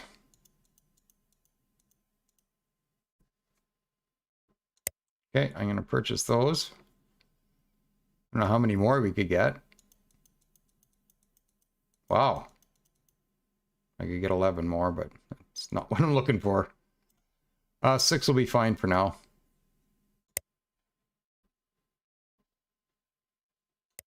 And I'm going to take all these off automation. Eventually, I'll be turning a bunch of stuff over to automation, like exploration. Once I get out past my initial area, I'll probably automate all that. Okay, anyways, that should get us going on that.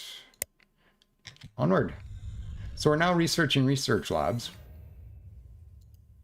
That makes any sense. I don't know whether I want to rush that at all. 95 of 33. It's kind of important because we don't have any funding for our labs, and an upgrade to our labs to get us our base numbers would be nice. It definitely pushes ahead a bit quicker too. I think it's worth it. Okay, and then let's grab... sometimes I'll queue this up ahead of time. I won't I'll put it at the bottom of the queue or something, but I've had games where I've run out of money and then I needed this and went, oh, I can't get it, I have no money. So sometimes it's good just to queue stuff up just to lock it in, because you might not have those resources or that money later. It costs both money and resources, as you can see. So if we run out of Emerald Crystal, I won't be able to initiate that research. One thing I do need, actually, will be a resource scanner. Absolutely. Okay, right now our exploration ships only have the basic survey module. And that's what we're using right now, and the survey time is 120 seconds, and it can survey maximum level of 30. Now, the problem with that is it takes 120 seconds just to look at the resources, and you can put one of these on, which will do it in half the time. So we're not replacing this, we're going to add this along with. That way, if it's just a resource, we're done 60 seconds and gone. Oh, there's something else there we need to dig deeper for. We got the other engine on there too. Dig deeper. And that'll be upgradable here shortly. Maximum level of 40. So we're going to come across some stuff we can't actually explore yet because we don't have enough maximum level. Long range sensors would be good too. But yeah, I'm going to grab those right now. And let's see. Deep space damage control is pretty good. I'm going to wait till slightly bigger ships to get that. I'm just wondering what else. Advanced deflectors. Let's work on a bit more defense as well. Okay, so there's a couple things queued up. 1.616 years. I'm going to keep it one lab. I'm not going to spread that out. Chaz Domingo says, chat, report them. Yeah. I think the ship is stuck trying to scan. It's been there a while. Oh,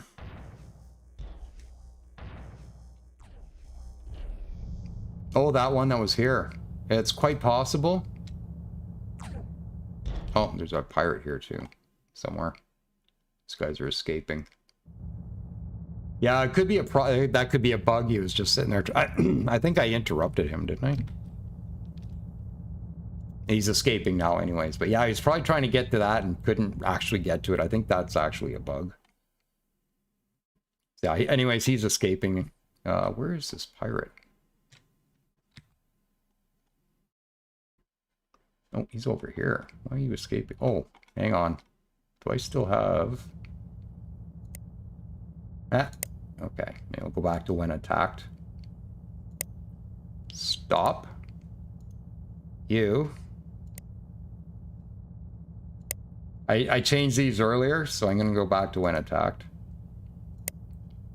And we'll stop you as well. Actually,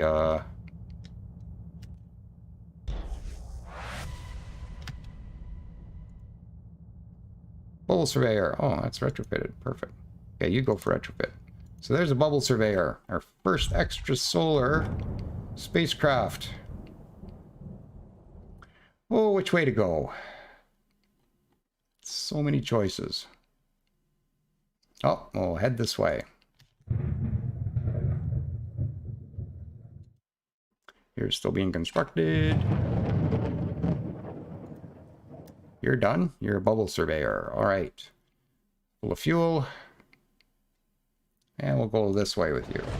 Oh, come on. Okay, we'll go there then. Let's have a look at our nebula. Oh. That's why I had to go that way. Ah, good thing I turned that on. Okay, maybe we don't want to go in there. That's going to take a while to get to. We might get to this one fairly quick. It's only on the edge here, but depends on what route he takes to get to it. Okay, and we also have this one here.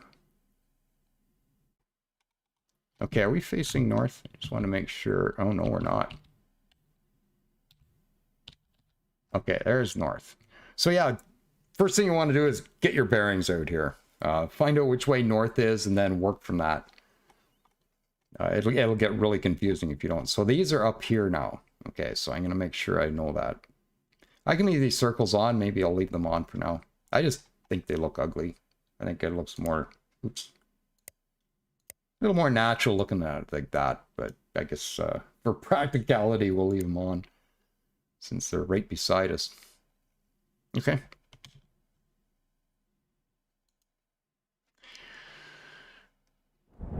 I heard there are now should be dedicated fuel haulers in Discworld 2. Yes, and they're awesome.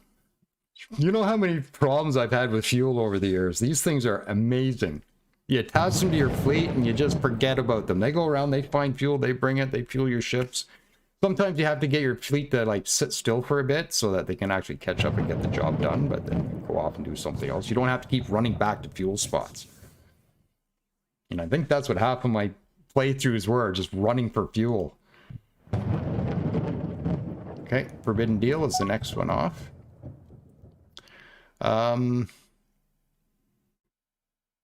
Okay, I think this is what we're going to do here. So what do we have here? We have 9 ships. Since we got so many people chatting away here, I'm just going to try and do this as quickly as possible.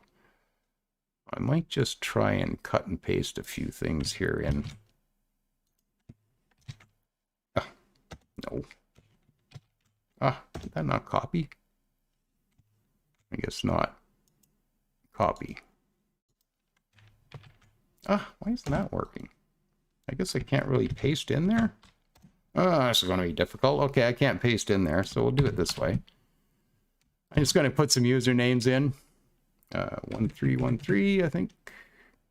1303. Okay, and then we got the Jack Smith.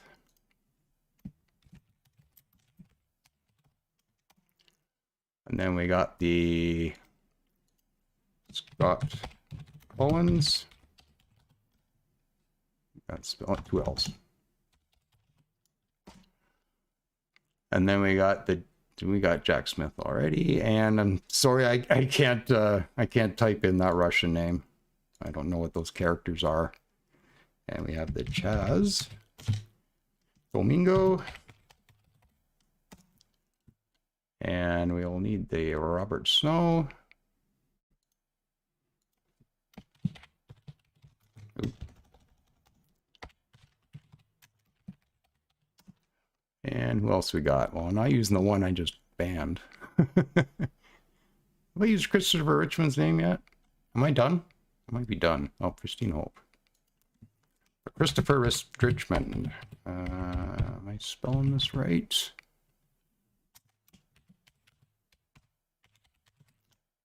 Yeah, Christopher Richmond. Okay, and I think Shady Interlace or Interlude. Who else we got? Quickly a name. Oh, stop that. Well, here we'll do this. Name a ship Vetoes. I think we got a character, but we'll name a ship the Zetos as well, or the Vetoes. And the Phase Star, if I got one more here. And the Phase Star. I know we got a couple other things named some of these names, but there. I figured I'd just get some unique names on these ships.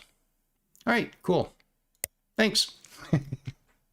Oh, I guess I didn't need that pause to do all that, did I? I thought I was running.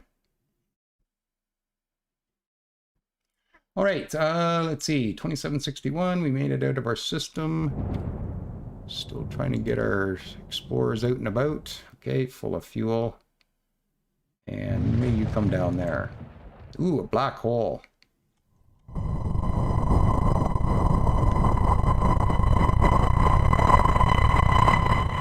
Where's that sound?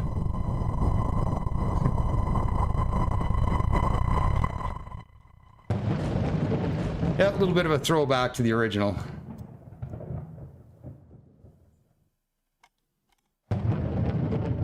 Okay, are you done? You're ready to go? Yes. You go that way. The Vitos. And found an independent. You can go that way. Oh, you're still under construction. You're not going anywhere. Okay, that's fine. Let those come along. We need to retrofit these. Okay, independent colony of Teekans encountered. We encountered an independent colony of Teekans at the Mortalen, at the whatchamacallit in the whatever it is system. The Teekan are naturally very hostile towards us. We can invade and take over the colony by landing troops, or we could attempt to colonize them by sending a colony ship, although this is unlikely to succeed due to their negative view of us. Initial communications with the Teekans have been extremely successful. The Teekans regard us with some friendliness. Research projects are now available in a tech tree that can increase our understanding of the Teekans. We should research these projects to improve relations with them. So we could do that. We could waste time trying to be diplomatic and, you know, friendly. I don't think so. There. Okay. Yeah, let's have a look. 409 of them. Or 409 million of them, I guess. Development bonus, empire bonuses. They got Descent Mall Fiber. Okay, let's have a look. So they're displeased with us. I think I might, I guess we should probably maybe look at a conquer thing for them.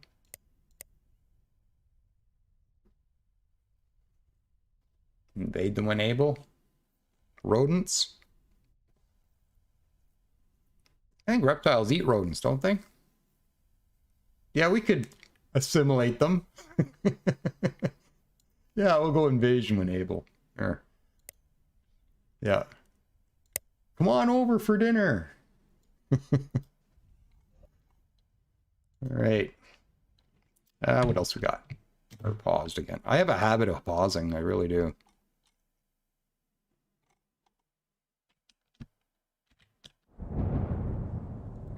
Okay, you still need to be retrofitted. You're still building our last orbital miner in here. Oh, we got something going on. What am I hearing? Oh, over here. Ah.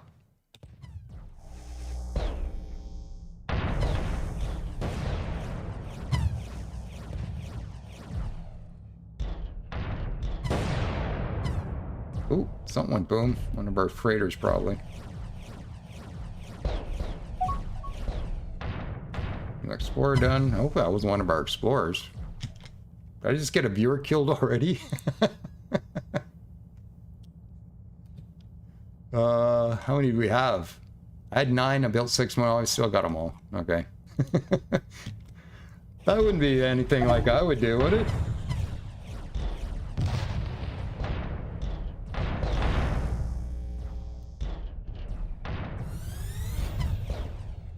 Yeah, pointy shooty things can also be considered another form of diplomacy. What are you making out there? Yeah, we're barely touching these things, right? And my 2 or 3 escorts I can build is going to take care of us. That's why I don't build too many. Okay, we had a... The Vitos is ready to go. Have a look. Where can we send you? That would probably be a lifelong commitment. Now, these are super slow to go through, especially with our current level of warp engines. That would be painful. Border car encountered. Whoa. We have encountered a border car space monster in the Ulu system. Border cars seem to be very large silicon-based organisms that can survive in the airless vacuum of space. They appear to feed on metallic minerals found in asteroids, but we suspect that they are equally happy to eat any passing ships which they are able to catch. It'd be wise to look out for any border cars lurking in asteroid fields. Probably would be pretty wise, wouldn't it? Let's have a quick look. And of course my ship's probably right in front of one. Oh yeah, you need to turn around right now. I can probably still... Oh, that's an asteroid. Okay, it doesn't look like there's much in here. Let's get out of here. Let's leave. Go there. Hopefully you can get out.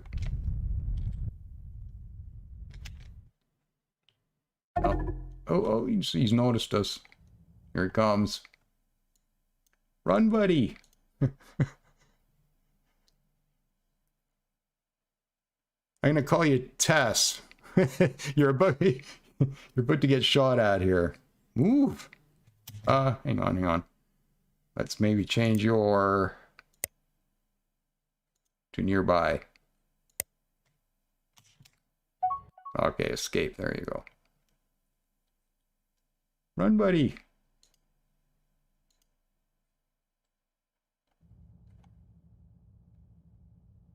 One shot will take this thing out, probably.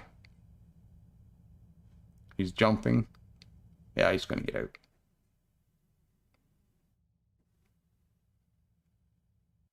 And he's out. That was close. Yeah, I think we'll just get out of here. Now, I'm going to let him finish escaping. If I stop him now, he's probably going to go back in there to keep going. I think if I let him come here, we might be able to go straight over.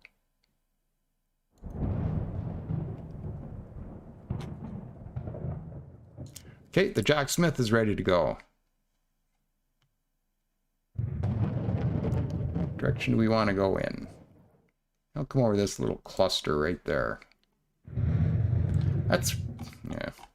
Oh, this map is kind of bothering me. Everything's so close together. Not the map I was expecting to play. Oh, well, be interesting. Oh, we can probably... oh, I already rushed it. That's right.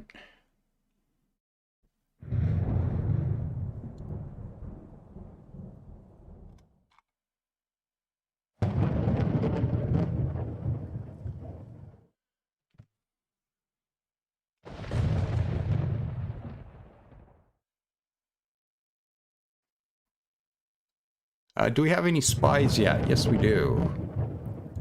I think. No, we don't. Yeah, I guess we don't. Got an ambassador. But that's what I was thinking of, I guess. Yeah, we don't. That's really odd. Yeah, I don't think we ever had one, did we? Pretty sure we didn't. Okay, new exploration ship is done. Okay. Full of fuel.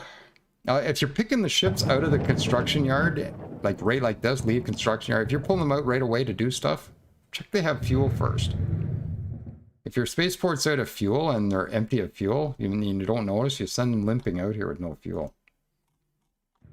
So always check to make sure they're fueled up. Yeah, so this is a low-angle galaxy view. Get rid of those circles. There. Oops.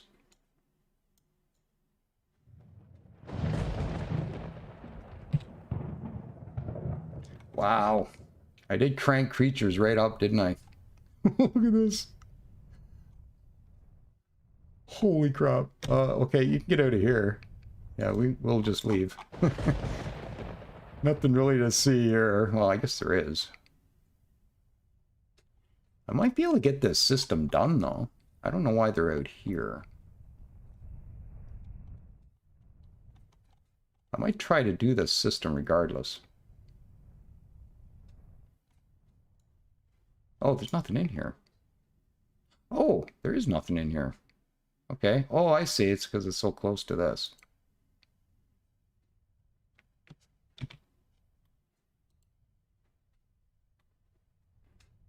Okay, that's really funky. Can't really get to the right star here. There we go. Yeah, come over here. Maybe not. Oh, is it nothing but asteroids? Okay, go get that.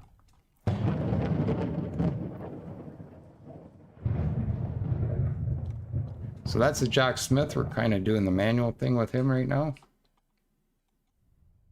Guess I should watch how I phrase stuff when I'm referring to these names, eh? Oh, silicon. Where was that? Oh, I missed it.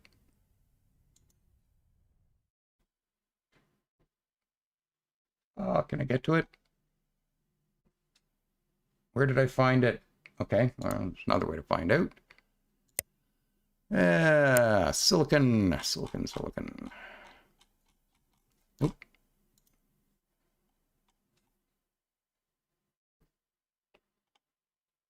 Hide the badges. I'm not seeing that. One source.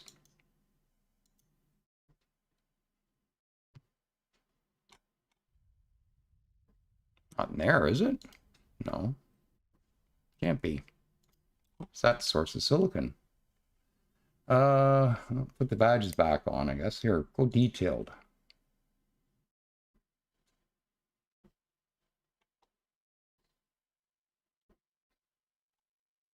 I'm not seeing it. Not in here, is it? Nope. I don't know where that is. It's that notification that would have taken me right to it, too.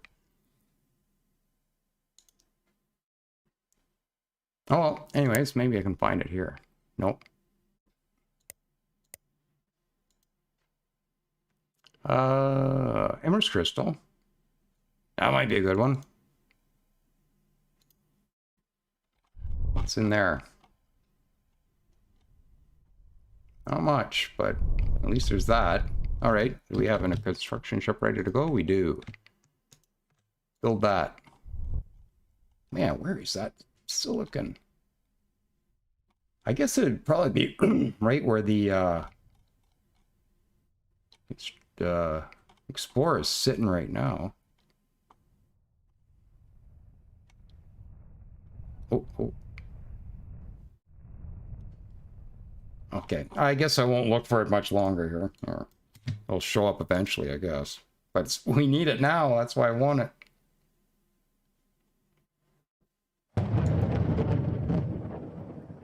Yeah, I can't find it. There's a source of it. I guess that's good news.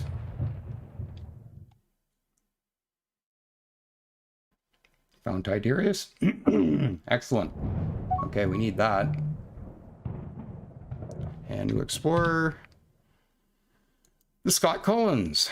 Okay, let's get you to come over here. Oh, hang on. No, maybe we won't go there. Here, go there instead. We'll save those for a bit later.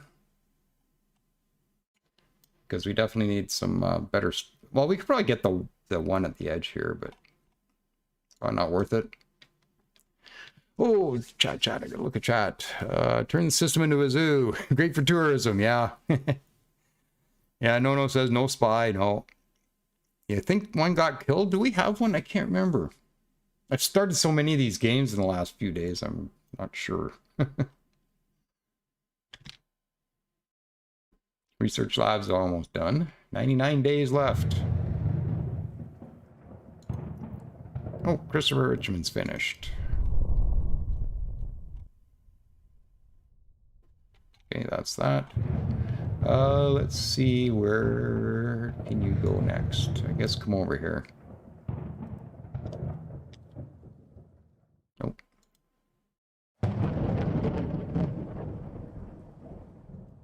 Yeah, I'll try to get over here a bit. I guess we get up here a bit too. Turn those bubbles off.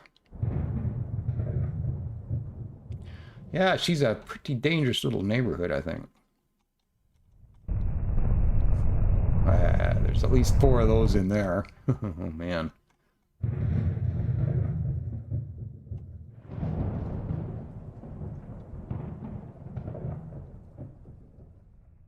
No idea what that is. Oh, there's a ship here, though. How come I can't see that? That's probably a border car. That's probably not good news. Okay, well, I'm sure we'll get alerted here in a minute. Colony raided. So, well, I've been looking at all that. This has been going on, so show me. Okay, so we have a pirate raiding our homeworld. And where is he? He's right here. Oh, he's taken off. Looks like he came in near our spaceport, so he's been hit pretty heavily. Well, yeah, we took a sliver off the top of his shields. Hit him pretty hard. Okay, well, I guess we're not doing much to him. He's out of here anyway.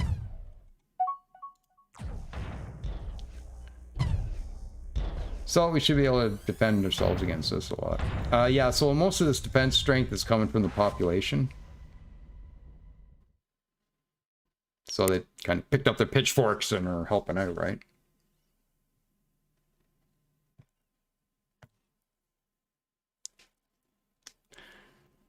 No says, I could have missed a lot. I got a lot of call. Oh, about the spy, yeah.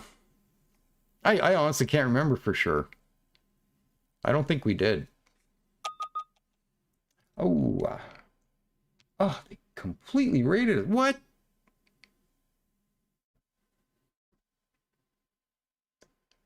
Oh, I need that stuff. I thought I had enough protection there. They were beaten back. Okay, we're being raided. Okay, that's the first message. Second message, raiders have been beaten back. Okay. This message is they've raided our colony and got a bunch of stuff. And this one, we've defeated them. I don't know. Oh, there's our Argon. So we're starting to find some resources out and about. And research labs are done. Okay, dismiss that. Okay, it's back to the designer, everybody. Just for a couple things. Orbital labs. I'm going to upgrade that. And that has taken our basic research lab and given us research labs. So as you can see, we had a research output of 12. It's now up to 16. Takes a little bit more energy too, so I better check that. That looks fine.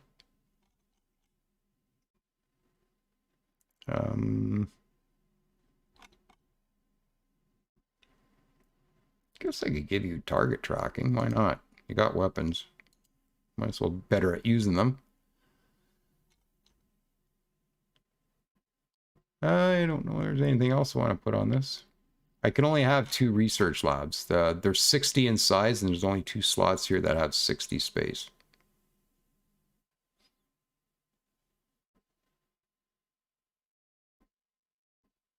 Okay, that should do it. Good enough. We'll be probably back into these designs a few more times before all hell breaks loose. And the sector port has a research lab on it as well, so we'll upgrade that. So you now have a research lab. And again, there's only 1 spot for this on this spaceport design. So it can only have 1. Yeah, you can't just spam a station full of labs anymore. That doesn't work. Okay, that should be fine. So there's our linear sector port done. Is there any weapon upgrades? I guess not. Or pretty much its size. I guess we're good. And we did quite well against those pirates that came in. I think we'll be fine with that. Okay. I'm definitely going to manually retrofit all that, though. Just to get those bonuses happening. Oh, never mind. The AI is already doing it. See what I mean? The time it took me to dismiss that screen, come over, select this, they're already doing it. It's awesome. Ooh, carbonite. Okay, so we're starting to find some stuff now. Excellent. Explorer's all working still? No, Jack Smith is doing nothing. It's because we were trying to do this one manually, I think. So we'll explore that. Oh, Sublime Whim. Did not realize, and I'm going to pause for just a second here. Didn't realize we had one that was not aimed. I think that's right. Doesn't look right. Hang on. No, there's an extra Y there. There we go. The guy Bellerby. Okay, what are you doing? You are going to come over. I guess maybe scoot up there. See what that is. Oh, no. Hang on. Is that a nebula? No. No, I got the circles on, so that's fine.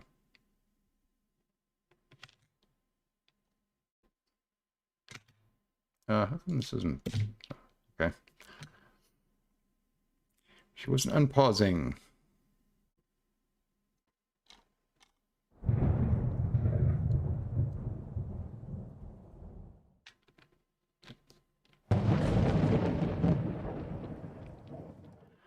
I think it was showing the silicon. No, it was when it's a pop-up, that's usually you've discovered it somewhere. And it is showing a silicon as being a source. Yeah, so one source. There's definitely a source of it out there. And it's not even showing up here. So it's in some faraway location maybe, or that got revealed to us. That's why I was thinking maybe over here. We don't know anything about that. So I guess that wasn't it. And what are you doing? Yeah, you came in there for that Emerald Crystal.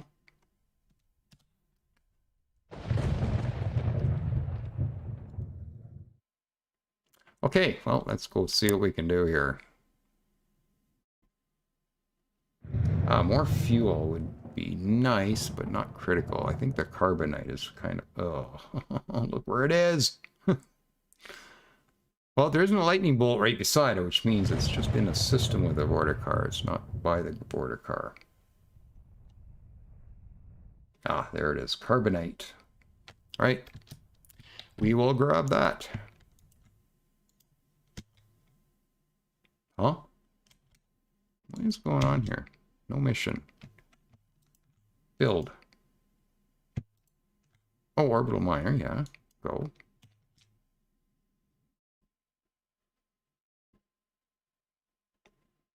You're not doing this.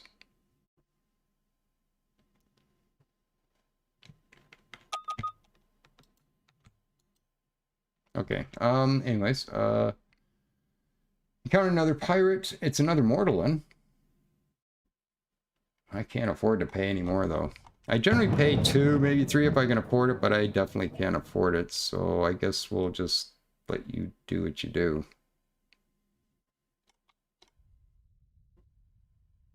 Where are you? Ah, wish the show me would take me to the spot where we're getting attacked. Oh, there he is. One ship. Dismiss. Go away. I think we'll be fine. What's that pinging? Oh. Oh, you're damaged. You are damaged. And I don't know why this isn't working. Okay, you're gonna go do that. You just didn't want to go build that mining station. Ah, he's coming back.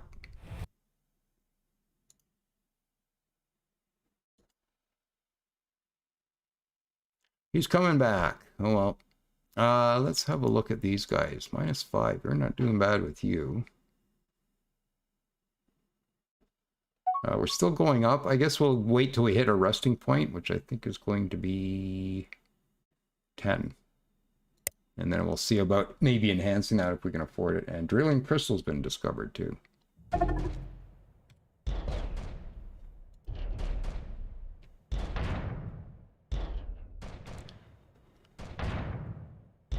still have a construction ship coming to this. So hopefully he'll be in and raided and gone by the time he gets here. Okay, he's in.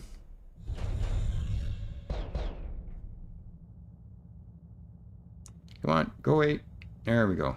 Off you go. Oh, he's going to attack. I'm going to attack the construction ship. Oh, boy. Oh, do I pay this guy? It is a Mortalen pirate, but man. Well, he's going to escape. The raid will fail. The sun will rise. We'll be fine. Okay, just check on our exploration for a sec. Jack Smith is finished. Oh yes, we're mainly controlling this one. That's an asteroid field, asteroid field. Ooh, overshot it. Oh, what's going on with these? Yeah, I'm not liking this star field. Let's come over. Yeah, these stars are way too close together, I think. Maybe if we go top down might work. There we go. No? Yeah. Here. Survey that. Thank you. Get out of there. Okay. Spam is back. Oh, great. Remove.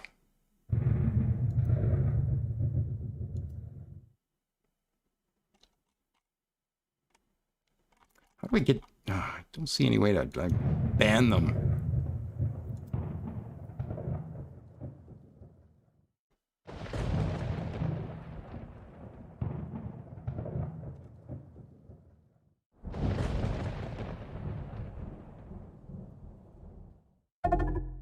Okay, well, anyways. Sorry. Yeah, I'm gonna have to look at the moderation tools on this, I guess. I haven't actually had to deal with it yet. Yeah.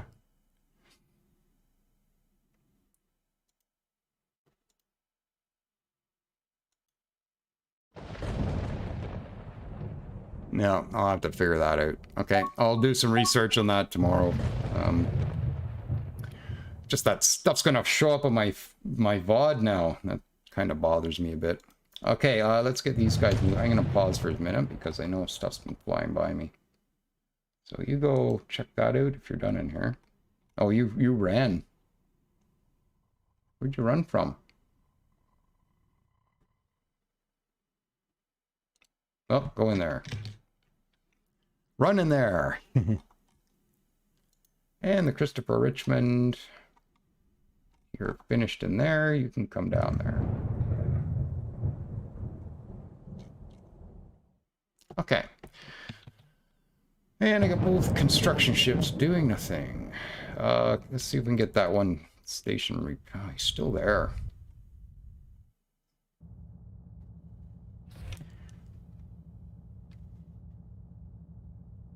Okay, I'm gonna try this. Oh, will you go away? I might have to pay this guy. Yeah, he's just camping out. Or is it still being raided? No. He's waiting for his pod to regenerate, probably.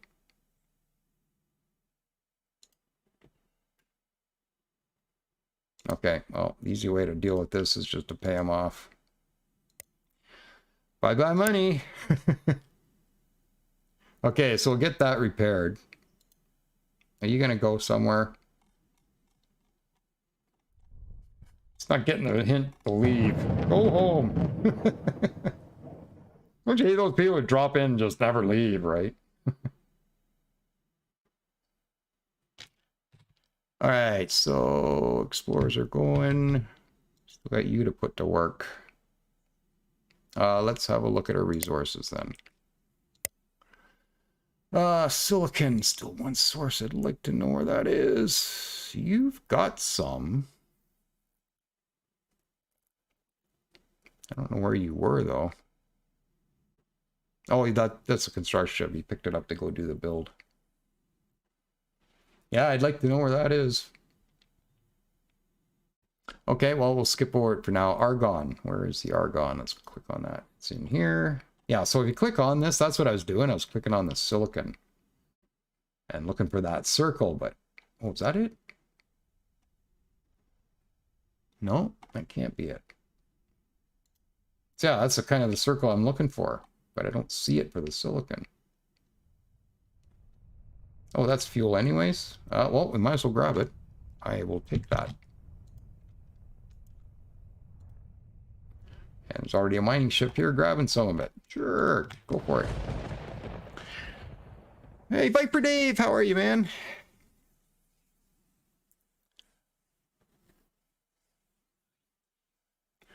Oh yeah, it is time.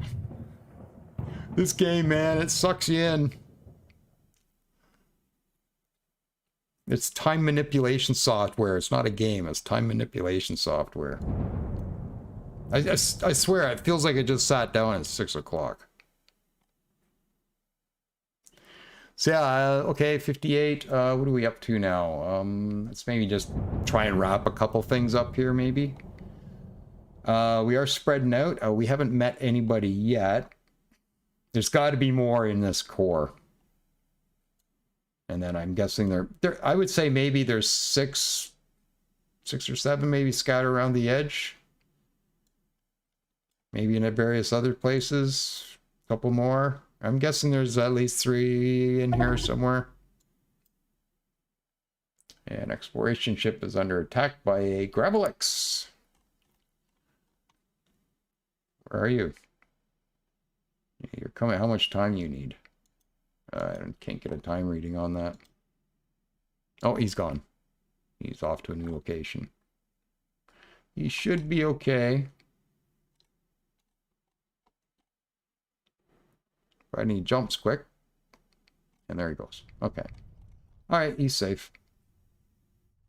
That's the system of the carbonite. Ooh, they're traveling around. Usually they just kind of hang around the star. This might not go well. I need to try and get some ships built too. Even just a fleet of 6. 6 little frigate or escorts. That's all I need.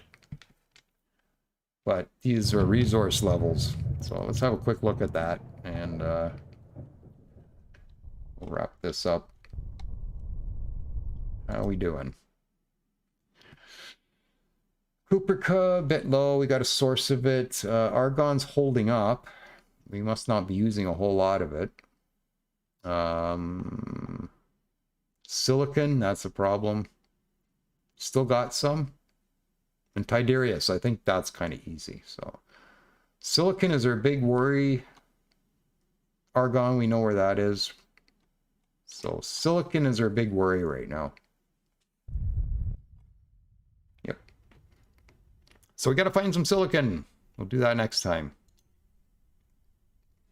Yeah, maybe we'll look for something for him to do. Okay, maybe we'll just look at a couple of stats and stuff before we go. Yeah, so yeah, I put all this back to where it had it. Which isn't really doing a whole lot more than I was, other than I was maybe providing some money down here. Probably not doing that now, though. Yeah, this pirate agreement, we're going to have to do something about these. That's pretty much our debt, is just pirate agreements. Yep. Well, I think that one's just going to be temporary till we get that fixed, and then maybe we'll just get rid of that agreement that we just made. Or I'll review it. Maybe I'll review the pirates, and if one's looking like it's not going to come around, we'll get rid of it. We'll figure that out. That construction needs retrofitting, really? I thought I did all those. You're right. There, you can go retrofit. There. Thank you. I love chat. It's like half of my brain. All right, so that's kind of where we ended up for today. I I think we'll probably start running into a couple people here shortly. We just kind of got out here. And once we get these resource scanners, then this process is going to go a lot quicker. Won't be sitting in systems for so long. And we'll build some more of these explorers out, I think. Maybe double up our number and get out here a bit more. So we'll look at that next time.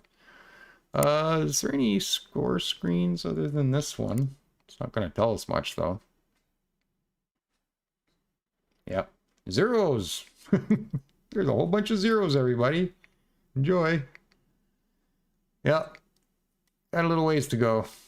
Yeah, there's a threshold right there.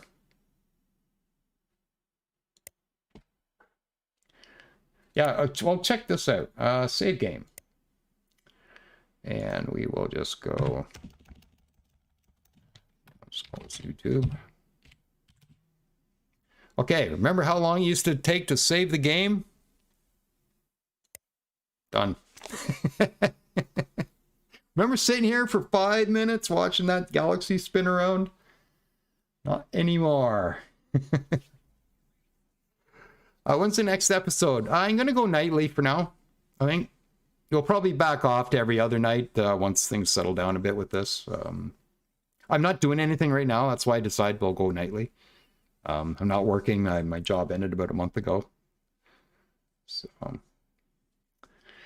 and I can tell I haven't done a whole lot of talking in a month. And yeah, my throat's getting pretty scratchy here. So I think I'm about done for tonight anyway. So I'm not going to go any further.